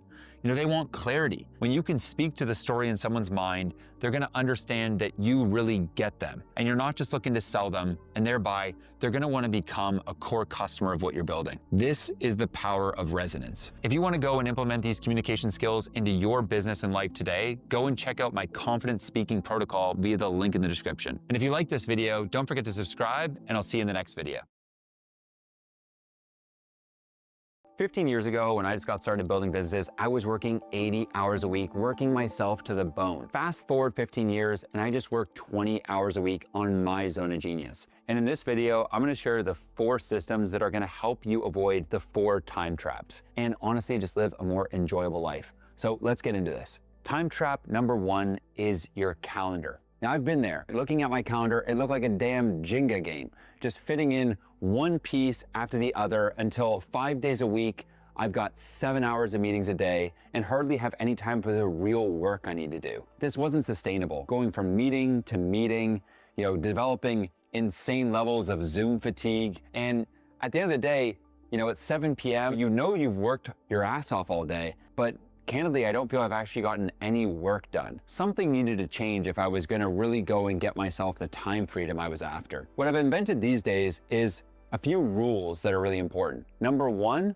no agenda, no meeting. If someone's not able to go and come up with the core outcomes we're looking to get out of a given meeting in any day, we do not even book it. Number 2 is Tuesdays are my meeting days. What that does is build constraints around the rest of the week. Mondays, Wednesdays, Thursdays, Fridays, forget it. My chief of staff doesn't allow any other meetings to be booked all throughout my week. So Tuesdays are my day to lock in into manager mode, and the rest of the week, I get time to be in founder flow and in maker mode. The third aspect here is cutting the dreadful hour-long meetings. I don't know who the hell made that rule, but let me tell you, you don't need to abide by it. 15-minute meetings, 30-minute meetings are perfectly good and sound. If you have the right agenda, you got the right people in the room, you got that 30 minutes on the shot clock, you're gonna get after it a lot faster and be able to jam more into your Tuesdays so you can leave the rest of your week to peace and productivity. Nobody wants to be stuck in meetings all the time. So what I've gone and created my own meeting OS that I use inside of my companies and that I'd encourage you and your teams to use to go and cut back all of those dreaded meetings. So you can go and get that via the link in the description and go and apply it in your team today. There we've gone and cut down our hours from 35 hours of meetings a week to just 5 hours on a Tuesday. There we go, 30 hours, good to go. So the next time trap is hiring. As a founder and CEO, my main job, right, is making sure I'm building an insane team around me, making sure that we have a massive pipeline for all the different core roles in my company, whether it's video editors, writing, salespeople, customer success. We have over 23 people on my team at Founder OS, and I have another 25 people working in my other company, Herb. And so there's a lot of people here, which means if you're not careful here, things can run wild. What you want to be doing is going and creating your own careers page on your website. I like to go and make sure that that page is populated with all the different jobs that we have currently open inside the company.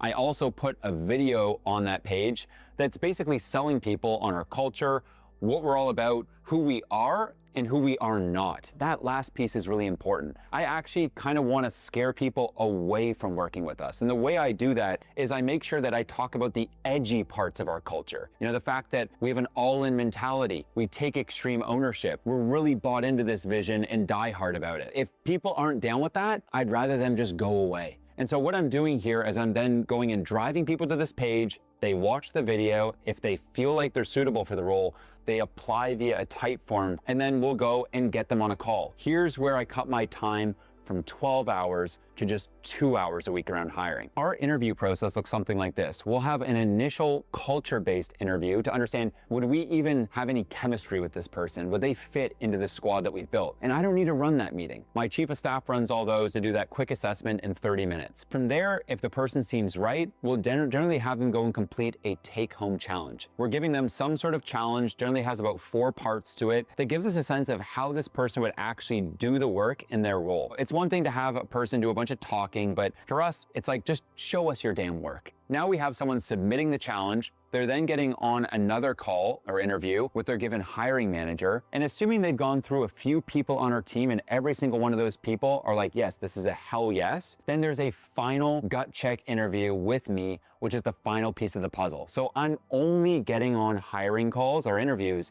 with folks that the rest of my team have already been like, hell yes, this is the right person on our team. I'm no longer just fielding tons of different requests, having to be the guy that do all the pieces of the hiring. I'm able to delegate a bunch of that and just focus on giving people the final check of approval if we think that they're great. Now, another aspect here to really optimize your hiring is the 5-5-5 rule. Here, it all comes down to when you're actually creating your job descriptions for a given role in your company, coming up with 5 values that this person needs to embody in that role. You need to come up with 5 KPIs this person needs to hit to be successful in their role, and then 5 core systems that this person's going to own as part of that role. One of the most popular roles that I see founders ask me for help with is hiring a chief of staff. You know, that front line of defense and that core project manager on your team to make sure that not all things are getting to you. And so let's apply the 5-5-5 rule to the chief of staff role. When you go and think about the 5 values you have, they may include things like extreme ownership, attention to detail,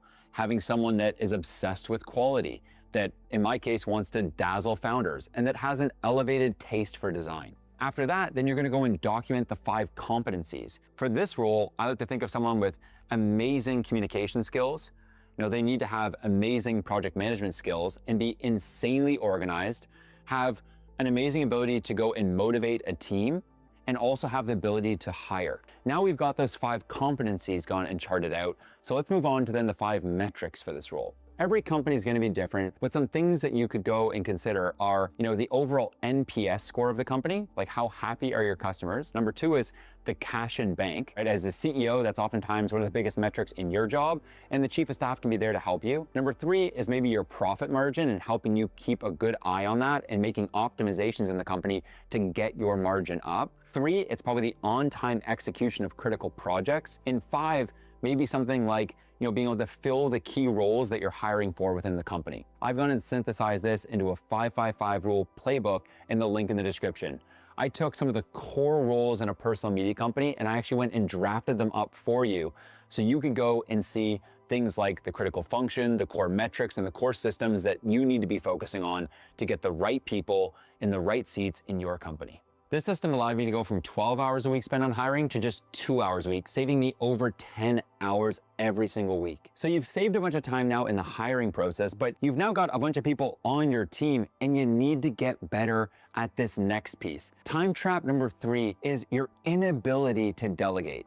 Years ago, I thought that CEO meant Chief Everything Officer. There I was, late at night in my office, my team was going home at 4:30 p.m., but for some reason I was stuck in there till 11 p.m., and it wasn't their fault. I just wasn't actually getting things off my plate. I candidly had no idea how to delegate. You may be wondering, well, Matt, I've actually been struggling with the same thing. How do I go and get these things off my plate? That's where the 3C system comes into place. The first C stands for what is the critical function that you're trying to go and delegate. So as an example, if I'm looking to go and delegate a YouTube video to a video editor, their critical function is going to be to make sure they go and create a 12-minute, 30-second video with a, say, a 7-minute average watch time and a 6% click-through rate, as an example. The next aspect then is choosing a core metric that determines success. So in this case, I may say, I want you to make sure that the average view duration of this video is at least 7 minutes long. Inevitably, what that's going to cause that person to do is they know I've gotten this task from Matt. The critical metric is I need to make sure it's retentive. I'm not just going to go and make sure that the first 30 seconds or minute are good. I need to go make sure that every single sentence, every second of this video counts if I'm going to actually hit the core metric that Matt has delegated to me. The next aspect here then is the core system. And when it comes to, you know, our YouTube as an example, we have a whole YouTube style guide that we use to synthesize things like our motion graphic guidelines, how we do title cards, subtitles, and all the pieces that make up the Matt Gray Founder OS brand in our videos. The combination of having your function, metric, and system gone and created for every single thing you delegate will ensure that you're making it crystal clear to that stakeholder that you're delegating to exactly what success looks like. Now, when you combine not just delegation, but also automation and elimination into your business, this is where you're able to free up many times 10, 20 hours a week. In my case specifically, being able to just nail down the 3C system saved me over 12 hours a week. Suddenly, I had a team around me that was embodying the values and the mission. People were taking core tasks off my plate so I could focus on the stuff that only I can do. On my current business, that's stuff like appearing in these videos, working on high-level strategy, finalizing big hires, and working on cool new offers that we have coming out. But most things across content, revenue, sales, customer success, finance, operations, all those core areas, they're all off my plate. This is one of those things that you can go and look at, and one of the best exercises to go down is go and look at every single task you have on your plate and start marking down which of those you can delegate, who on your team you can delegate them to, and then go and create a Loom video of you actually going and doing that task. Hopefully it also documented in a Google Doc, and you're able to pass the Google Doc with the critical function, the core metric, and the core system, as well as the Loom video of you actually doing the thing to a given stakeholder on your team. They now have all that, and it's up to them now to be the systems owner of that piece of the business. These 3 C's, when implemented correctly, allowed me to go and get a ton of stuff off my plate, saving me over 12 hours a week. So now you know how to delegate. But the last time trap is the one that I see 99% of founders screwing up. It's actually your biggest opportunity. And you probably guessed it, content.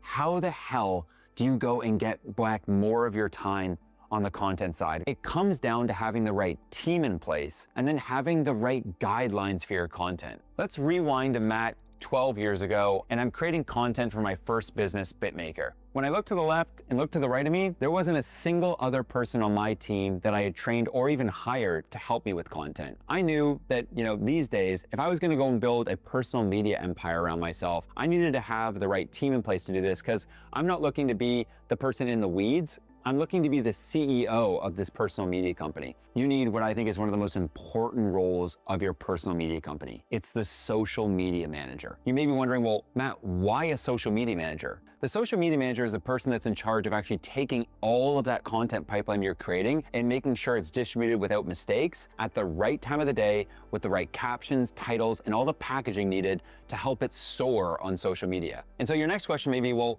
what exactly do they do? Well, let me break it down for you. A social media manager is like your titles, making sure your thumbnails go live, making sure that you're A/B testing all of that in things like YouTube Studio. They're helping you schedule all your posts on the given platforms. They're making sure that all the captions on Instagram are good. They're also going to be going every single week and reporting to you on what the top content is across every single platform that you're on, the key trends that they're noticing, and then laying you up for the next 10 ideas that they think that you need to make on each platform you're on. So Nick, my social media manager, every single Friday is sending me a detailed update on every single thing that he's seen that's working on the platforms, and then giving us specific ideas for what we should do next. This is a massive time save, not just to me, but for my entire team as well. This has helped me over the last 3 years go and save over 12 hours on content alone, because I don't need to push any of my content. I'm just most focused on taking the core data that Nick goes and surfaces,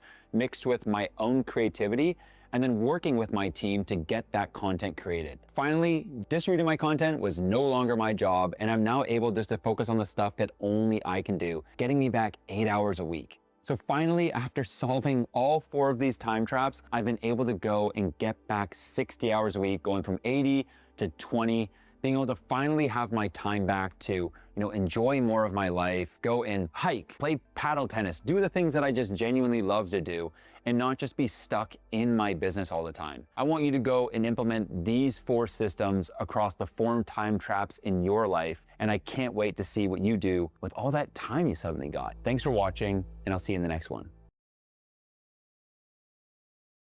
I'm about to hit 1 million followers on Instagram, all without spending a dime on ads. When everyone else was chasing the algorithm, posting 10 times a day, I did something that most people would say is impossible. In this video, I'm gonna show you the 3 systems across content, design, and funnels, and show you how each part of this Instagram flywheel feeds the next part to make things grow exponentially. Let's get into it. Part 1, exponential content creation. The first part of the flywheel solves the biggest problem that every entrepreneur faces: how to go and create enough content without just becoming some creator that's stuck on the content hamster wheel. This is where most entrepreneurs get it wrong. They think they need to be creating content every single day, but sure enough, this is just a recipe for burnout. Now, the reality is there has to be a better way. And this is where the content waterfall system comes in. Just last month, I wrote a post on systems thinking, and that one core idea became a pillar piece of content in a YouTube video. I was then able to take clips from that and turn it into 3 Instagram Reels, 3 TikTok posts, and 3 YouTube Shorts, as well as a newsletter for 6 weeks later, 3 LinkedIn posts, and 3 X threads. This allows you to take one idea and repurpose it so you're not on the content hamster wheel. The key is having templates that never change, so you can just keep on swapping out ideas and feeding them into the same formats. This is how you go and create content and become multiplied as a founder. All right, so right here, you can see that I have 1 LinkedIn post pulled up, right? I've hired 90 plus high performers in the last 3 years. Here are 8 traits I see in every high performer. And so into this post, I get into the 8 core traits like grit, relentless resourcefulness, optimism, constant learning, not being an asshole, being fun to be around, growth mindset, and enjoying responsibility. This one post was something that I woke up to on a Monday, had this idea for this post that I thought would be a banger, wrote it out, and that was that. Now, I'm gonna show you how this one pillar piece of content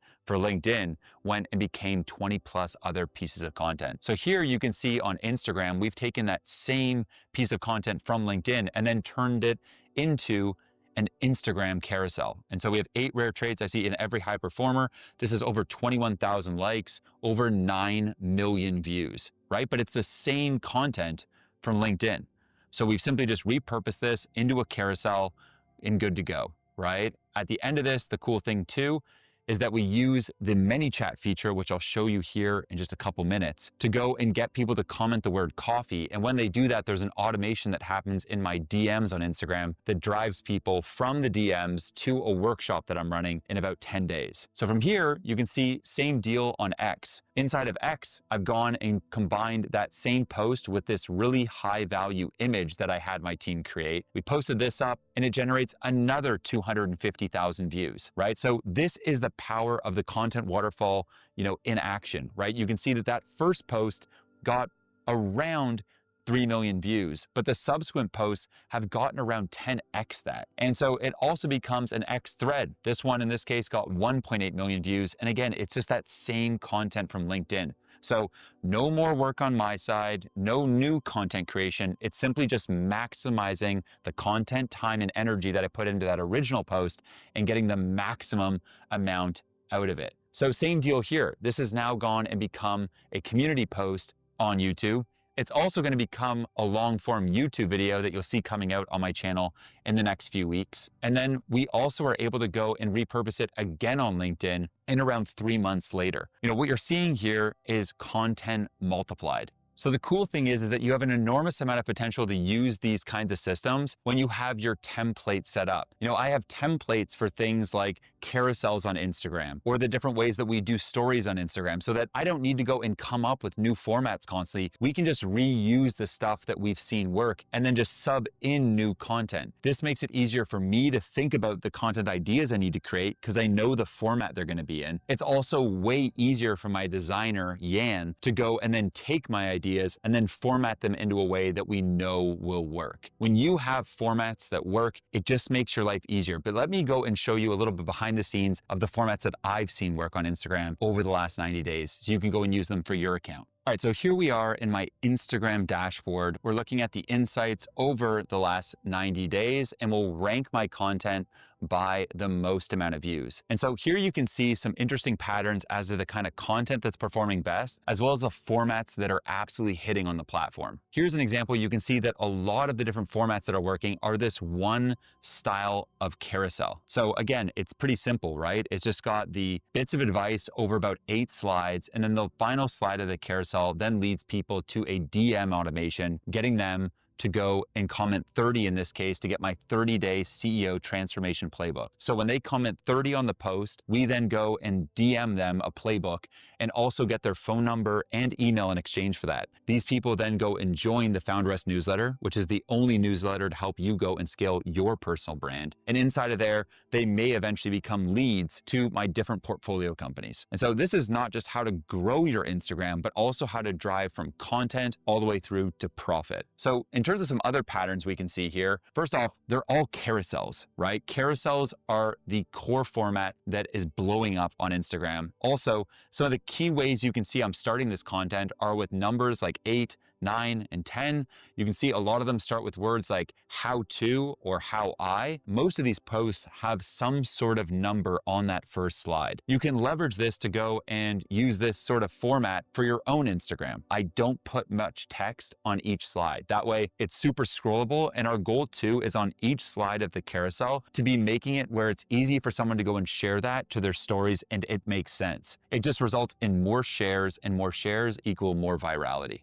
4 hours a week can create content for your entire week. Here's how it breaks down. 1 hour is dedicated to actually going and planning out over 20 different hooks. From there, hours 2 and 3 can be spent actually filling in that content with the relevant systems, blueprints, playbooks, and deep dives. After that, you want to make sure that you have all the right CTAs set up on the content so you can drive people from content to leads, and then create any relevant lead magnets that are needed for those pieces of content so you're able to drive the leads through to the lead magnet and eventually sell those people. This is the content to revenue bridge, and this is how you build your own profitable personal media company. Part 2, magnetic brand design. Now here's the part that separates successful accounts from everyone else just posting into the void. It's about getting people to actually stop the scroll and follow you. Most content gets scrolled past in just 0.3 seconds, but I'm going to show you how to actually go and stop the scroll. All right, so here we're going to go and open up my Instagram, and I'm going to give you a bit of a deep dive as to how I look at things. Here you can see, first off, clean profile picture and the one-liner, proven systems to grow a profitable audience with content. So it's super clear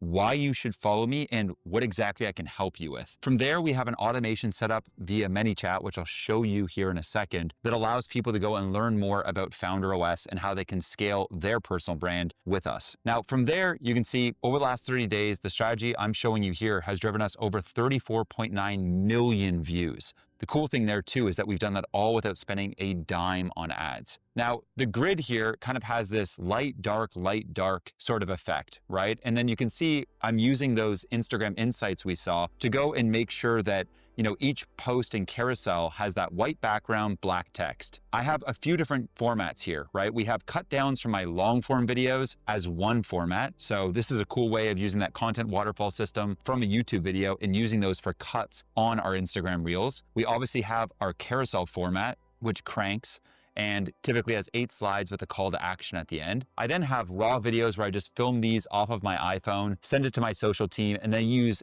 Instagram's edits functionality to just simply go and edit up a reel using the platform and then post it. Pro tip there is it's a lot better to go and actually edit your reels inside of Instagram because it's gonna be more promoted via their algorithm. In addition to that, we like to go and create just other creative trending topics. So I'll oftentimes go and save different inspiration on Instagram into my different collections. So you can see in my saved collections, I have a bunch here, right? But I have a whole brand collection that has a bunch of cool branded videos and such that have inspired me. And so I'll oftentimes use the inspiration in my different Instagram collections. We also have an OS Content Studios Instagram messaging group where if I find different content or my team does that we really like, we may go and use those formats to go then and become different formats for our upcoming reels. As a team, we're constantly going and sharing different stuff that we love. We're saving it to different collections. We have a weekly content meeting where we're all sharing different inspiration. And what this allows us to do is essentially just go and crowdsource the best formats and ideas. And so it's basically 50% carousels and 50% reels. And this is what's allowed me to grow my followers upwards of 90,000 per month. Not every month, but That's many months, and just shows you the power of this content strategy. The truth is that taste is the ultimate competitive advantage. And in every 9 parts of your grid on Instagram, you should be telling a complete story. You know, when you look at my grid, you can see that every piece of it is intentional. 3 colors, 2 core formats, and 1 key message in everything that we do. When you go and hit my profile, about 20% of people on average go and then follow me, compared to most accounts where it's just around 1%. So that's 20x more follows than the average person. You know, when you go and you communicate a clean brand, people can tell. It's kind of like, you know, a luxury brand, right? People really focus on things like being handmade, making sure there's a story and heritage behind it, and that people can see the craftsmanship that went into every piece of it. You know, I approach Founder OS and my personal brand the same way. I want people to understand the story behind what we're building. This idea that, you know, we're trying to do for founders what, you know, Apple did for creatives in the 70s and Nike did for athletes in the 80s. I'd recommend making sure that you're intentional about every piece of content you create. For carousels, it's things like the copy on each slide, the design, the caption you put on it, and the way that you run different automations on the platform. For things like stories, it's being authentic, showing behind the scenes and giving people a glimpse into your actual life. For reels, it's being authentic, taking your phone, you don't need any fancy equipment, and just recording who you are, what you're up to, and taking pride in your hooks, because if you can't go and nail the first 3 seconds, well, you're not going to capture anyone's attention.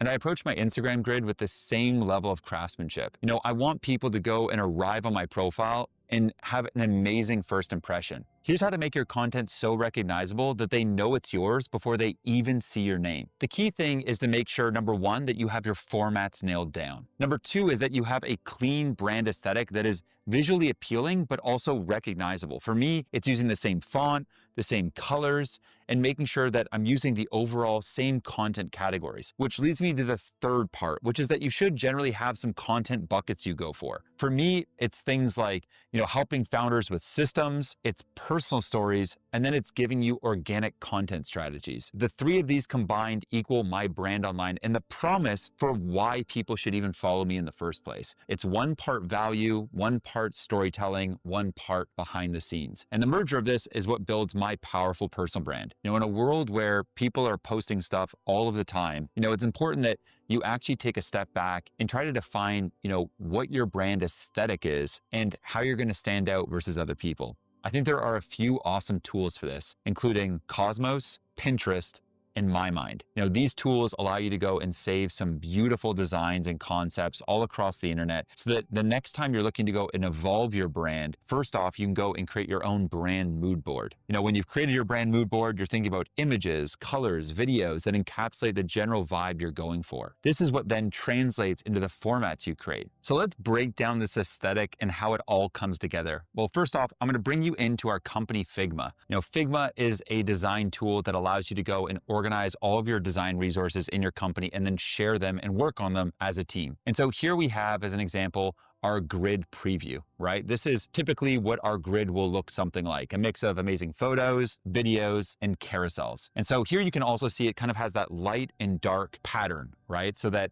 it just visually looks stimulating. We also have sort of a photo or video and then carousel pattern. So it all looks consistent. And as you scroll the feed, you can tell it's intentionally put together. When it comes to the carousels themselves, we have guidelines for all of this stuff. Again, intentionality is everything. So here's a bit of the anatomy of our paper carousels. First off, we have a background with blurred text. It has that paper texture, right? So there's different irregularly shaped backgrounds of that blurred out paper so that, you know, it looks like there's a real book you're reading in a way that has that kind of translucent effect. We then have the key word of the hook always in italic and bold, right? So in this case, how to make your personal brand uncopyable. That uncopyable word, we highlight it. In addition to that, you can see that we always go and put the text in a minimal looking way, centering it inside of the carousel, right? So that there's a title, there's a body, and we will bold any key phrase. This makes it highly shareable, where people can't help but go and share an individual slide to their stories, only further boosting that carousel in Instagram's algorithm. There's a lot of science behind this art, as you can see. From there, we also love to go and sprinkle in these minimalist graphics, things like graphs, charts, different illustrations to kind of mix it up a bit. And so it's not just our carousels, right? We have, you know, Google Docs as well. You know, for each of our carousels, carousels, we oftentimes go and have a lead magnet that we give at the end of them. The lead magnet people get by going and putting in a certain keyword in the comments, and then we go and DM them that via ManyChat. I, at this point, have created over 140 lead magnets over the last 2 years, everything from hiring to a CEO scorecard to creating an intentional content on things like YouTube and LinkedIn. And so it's these lead magnets that actually currently drive around 80% of the revenue to FounderOS, which is pretty nuts. You wouldn't imagine it, but things like Google Docs and Google Slides can be that powerful. Here you can see a wall of these paper carousels. You know, we make a lot of these, about 3 per week, 12 per month, and it's a high performing content format. Let's move on to another format here. In this case, you can see this different sort of texture, which is just kind of more of like an old vintage paper sort of texture, okay? We've gone and we've curated different references from Pinterest that we really liked, and then leveraged these to create our own format. In this case, we have these carousels that are kind of on a crinkled piece of paper that follow more or less the same pattern I just showed you. In addition to that, we're showing my key framework. So the key thing here is not just the design in terms of the visuals, it's also the design as it pertains to the copy. It's clear, not clever. It's at an 8th grade reading level. I'm making sure that I'm making content that's super simple. So I'm describing complex ideas in a simple way, so it's highly shareable. And we're breaking it down in ways that you can understand it simply, using systems, rhythms, blueprints, things that will allow you to package it up nicely and be able to tell it to your friend in a way that just makes sense. We always at the end of these carousels have a lead magnet that we give away so that, again, we're being insanely generous with our content. My hope is that below a given carousel, people go and comment, "I can't believe this is free." And we make it impossible for them to not share it, with 10 of their friends. And that's what success looks like. So let's move on to the different story formats that we have here as well, okay? So when it comes to stories, those are a little bit different. The key thing I do here is oftentimes just take photos when I'm out and about in different cities. I save those to my camera roll, and every Friday I do a mass upload to my Slack, to my designer and my social media manager, so they can go and post these throughout the week. The key thing is that you want to give people a little bit of behind the scenes as to what you're up to. And so here you can see different examples of, posts around the founder hikes that we do all around the world. In this case, we're inviting people to go and do a founder hike in Lisbon. When they go and comment hike here, we then add them to a WhatsApp group, then drop an all trails location to an upcoming hike that we have. In addition to that, we also have these kind of raw stories that I also do to promote different YouTube videos as they come out. We publish YouTube videos every Tuesday and every Friday, core systems that I use to run my portfolio of online businesses. And a big promotion engine for those YouTube videos is Instagram. This is the powerful thing about having an omnipresent content strategy, is that you can be using the growth on your Instagram to help feed the other platforms that you exist on. In addition to that, you can also see that, we're going and sharing, again, YouTube videos in different formats. One thing I've learned here is that when you share YouTube videos, it's good to really sell people on the exact concept and what they can find in it, because you're not just trying to drive the click, you want to actually drive watch time of that video as well. If you're just driving people and then they bounce on the YouTube video, it may actually cause it to get worse performance. So little insider tip there. So here's a little bit more of the inside scoop of how we got my profile to over 950,000 followers. In the background here, right, you can see some of our top performing formats. And the cool thing is, right, that these all look relatively the same. Today, you can see the strategy, alone from these carousels is driving over 14 million views, and our account is growing at over 58% month over month. Part 3, connecting content to revenue. But even if you master the last system, this is where millions of beautiful Instagram accounts go to die, because they get millions of followers but make $0. And so I'm going to show you how to go and fix that. Go and survey people that are your customers and ask them things like, what's your biggest goal this year? What's your biggest challenge? And if I could wave a magic wand, what problem would you want me to help you with? From there, you can go and get a list of stuff and say a type form, upload it to ChatGPT and say, hey, go and create 100 content ideas in how-to formats and how-I formats that go and solve these core problems for my dream customer. The key thing here is that we're actually going and helping people with the stuff that they genuinely care about. And when your content solves that, it's only natural that they go and work with you. Let me show you how I go and connect engagement on Instagram with real revenue and a real sales process. So what I'm going to share with you is one of the most powerful systems that lives inside of my Instagram. It's called ManyChat. It allows us to collect information, emails, phone numbers, and then send followers free value.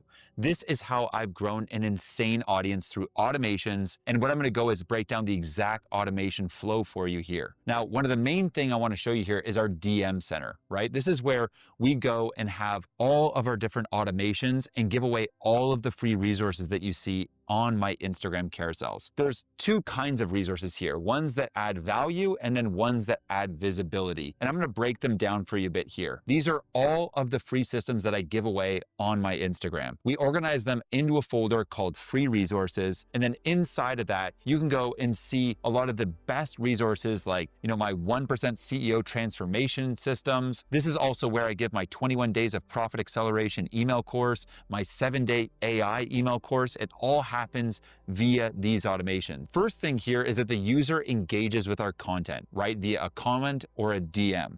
From there, then when they comment the word 50, that keyword then is a trigger for the free resource. So we have triggers for a ton of different stuff, like 15, 30, free, you name it. It triggers different lead magnets and different automations in ManyChat. What we then do is then have a welcome message that people get. That welcome message also goes and tags that lead, gives them the resource, and then also make sure they're added to our CRM and HubSpot so that a lead is linked with a core resource that they came in from, which allows us to then register them in a way that we can then have that data to market to them in new and interesting ways, knowing the kinds of stuff that they're into. So in this case, someone's really into systems and personal branding. So we're gonna go and give them access to that free resource once they've gone and given us their email and potentially their phone number. So from there are different pathways people go, right? The first step is that they want the resource and we give it to them and they go down that path. The second path is that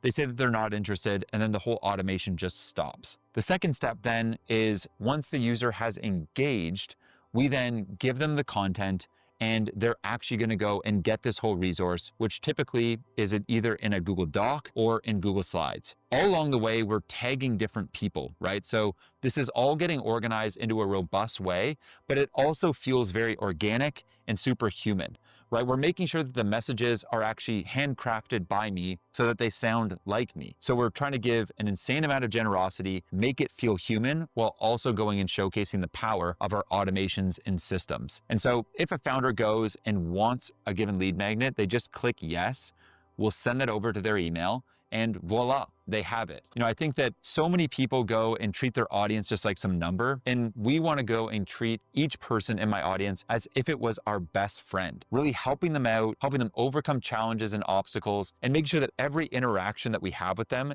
dazzles them. I think when you stack this up over years, that's how you create a brand that matters. The metrics most people care about have zero correlation with actually driving revenue. But these three metrics I'm about to show you are the ones that actually matter. This is going to show you the difference between content ROI and just some vanity metrics. So first off, you want to look at email signups per post. We go and track this all through HubSpot so we can understand via HubSpot and ManyChat which carousels we're putting out drive the most leads. Inevitably, you want your content to convert to your owned audience because you don't own Instagram, but you should own a newsletter. And each post should be driving folks to that list. So that is metric number one. Your second metric is your revenue per follower. You should know your cash collection per month per platform, and then be able to know which posts are driving you the most revenue. You can easily do this when you have the right tagging system on the back end in ManyChat and HubSpot. We use HubSpot as our core CRM inside of FounderOS. It allows us to tag different people based on where they came in. This allows us not just to understand our profit per subscriber, but also understand which content is converting best so that we can go and double down on those content topics. You also want to know your Instagram conversion rate from traffic, right? Of the amount of traffic you're driving from Instagram, how many of those people are becoming customers? Where this becomes interesting is that, let's just say in June, you were pursuing one content strategy and you changed that up a little bit in August. Well, it would be nice to know that based on the amount of traffic that you drove to your website or to your apply page or a landing page, how much of that traffic actually converted and which strategy was more efficient with the traffic. So when you understand conversion rates, you can understand and make tweaks to your content, to your topics, and your overall approach. Part 4, building a team. Here's the bottleneck that kills most companies before they even start gaining momentum. You need to get the right team on board in the right order. Here's why the fastest growing accounts aren't run by the hardest working founders, they're run by the smartest hiring founders. Hi, One of the I'm biggest Dimitri, things and you in can this do if you're tutorial, looking to we'll go grow over your tracking time account with is Clockify's get desktop great app at for Windows. delegating. The reality is that you shouldn't just be building a personal brand, you need to be We can building a start by personal creating your media account company on the and moving Clockify from web the app. creator. And if you already have one, let's move on to installing the desktop app for your computer.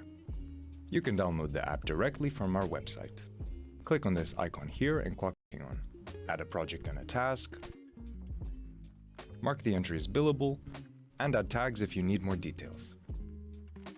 This is really helpful when differentiating between entries in reports. Click Save to log the entered details, and stop the timer by clicking on the Stop button when you want to save the entry. If you forgot to start the timer immediately, you can edit the start time in the same way, by clicking on the entry, as well as change the end time or even the entry's date. Manual mode works in the same way. Switch to the manual mode by clicking on this list icon here. You'll notice that the blue button has changed to a plus sign. Click on it and then manually enter all of the time entry details. You can also restart the timer on previous logged activities by clicking on this little play button next to the entry duration. Bottom left, use, and logging or taking safe and break entry Clockify. You can check out your. That'll be all for the settings. Now we'll take a look at some features that come in handy. The Windows app also has an integrated screenshots feature. After screenshots are enabled in the workspace settings by an admin, users will be notified that the screenshot capturing is activated. You can check out your captured screenshots by clicking on the little camera icon here. Here you can revise the screenshots and delete some of the unnecessary ones that your admin doesn't need to see. Besides using a timer or manual mode to track your time, Clockify's desktop app also gives you the option to track hours with an automatic time tracker. Auto Tracker notes all of your desktop activity, which you can then revise, delete, edit, and convert to time entries. Let's see how it works by clicking on the A icon in the top left. This Auto Tracker window will open. When you click Start Recording, it'll start tracking your desktop activity. Recorded time logs in the Auto Tracker are visible only to you. After you finish your workday, you can stop the recording by clicking on the same button and then revising your day. The timeline will show you your activity during the day.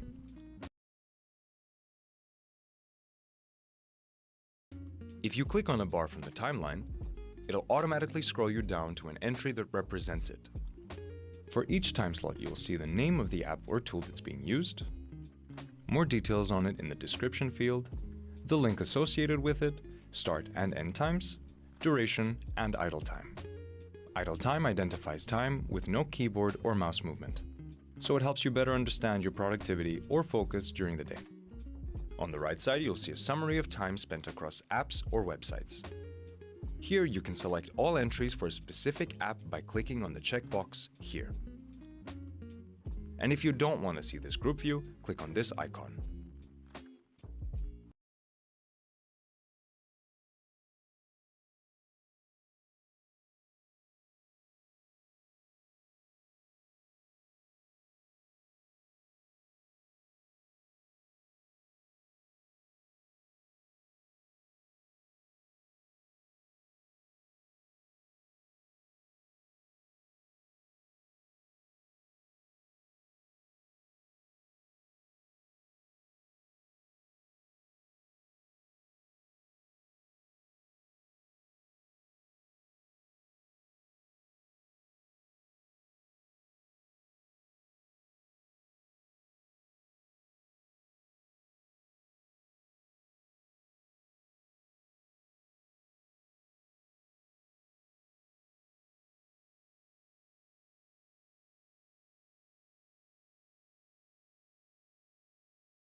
behind your brand, CEO. So this all comes down to then having the right people in the right seats. First off, it's having a social media manager on board to help be that head of distribution, making sure that you're putting the right content in the right format at the right time of the day with the right caption, so you don't have to have your finger on the trigger 7 days a week and can instead be getting some support. From there, you're probably going to want to go and bring on a designer. Generally around $3K per month, this is the person that's going to help make your account and your grid visually stunning. The next aspect then is an editor. You know, going and creating reels every day takes a hell of a lot of time. And video editors, they're maestros at this. So you can get generally going with someone for around $3,000 to $5,000 per month and actually have someone professional going and helping you make your reels and your videos dialed in for performance. You know, this team, you're kind of looking at 10 to 12K per month, which a lot of founders could look at and go, damn, that's expensive. But the thing is this, right? You got to look at everything as an investment. You know, if the average customer to you is worth $10,000 of profit per year and your team costs between 10 to 12K, if that whole team brings on one incremental customer per month, they pay for themselves. So the reality is it's actually pretty insane not to get the right team in place, and you're leaving a ton of money on the table if you don't. All right, I'm going to go and show you how to go and determine whether that next hire you're going to make is actually going to make you money or just cost you a bunch of money. So this is my delegation math calculator, and you go and find this resource via the link in the description, and here's how it works. So let's just say we're gonna go and hire a social media manager, and that person is gonna go and cost us $7,000 a month, as an example, okay? Now, hold your horses here. We don't know if this person actually makes sense because it's not about looking at the expense. It's about looking at the return on investment, which is what this calculator is all about. Let's just say that your revenue per hour, okay? If you are not focused on posting content, but instead we're on sales calls, let's just say that, you know, the revenue that you would generate per hour yourself is $2,000, okay? And let's just say that that social media manager is gonna save you around 20 hours a week or 80 hours a month. Well, lastly, let's just say the profit margin of what you're building is 50%. Here we can see this delegation math in motion, okay? When you go and you reallocate those 80 hours a week that you're saving to actually going and generating that $2,000 per hour that you're worth, that's $160,000 of incremental revenue a month. At a 50% margin, that's $80,000 of profit. That is money on the table that you are leaving by doing all of this social media manager work that's candidly just below your hourly rate. So the profit after the hire, which is 80K minus 7K, is $73,000, which is a 10.4x ROI on that $7,000 social media manager salary. This is how you think about building your team, which is going and stacking your team with hires that have an insane ROI and delegating the stuff that you should not be working on so you can double down on the stuff that only you can do. This is the kind of stuff that we actually give founders inside of Founder OS. You know, we have all the core systems for X, for LinkedIn, Instagram, YouTube, and also for building your personal media company. And what I'm going to give you is some of the core systems for things like the social media manager scorecard, how to go and hire your own chief of staff, how to go and hire a designer with that scorecard, as well as a copywriter scorecard. And you can go and find all four of these inside of the description below and go and download them. If you're looking to go and get more systems just like this, you should definitely consider joining Founder OS. You'll get access to me, my C-suite, join founder retreats we host all around the world, and be able to hop on daily calls with my team to help get you the support you need as you're building your own personal media company. You can go and check it out and apply via the link in the description. But here's what separates the people that actually build this from the people that are just gonna go watch this video and do nothing. It all comes down to taking real action. Here's the good news. I've gone and synthesized every blueprint, automation, and playbook that you've seen in this video and put it into my Instagram flywheel blueprint, which you can go and get via the link in the description. I wanna see you take massive action, build your personal media company, and grow an amazing audience on your Instagram. I can't wait to see what you create, and let's win together.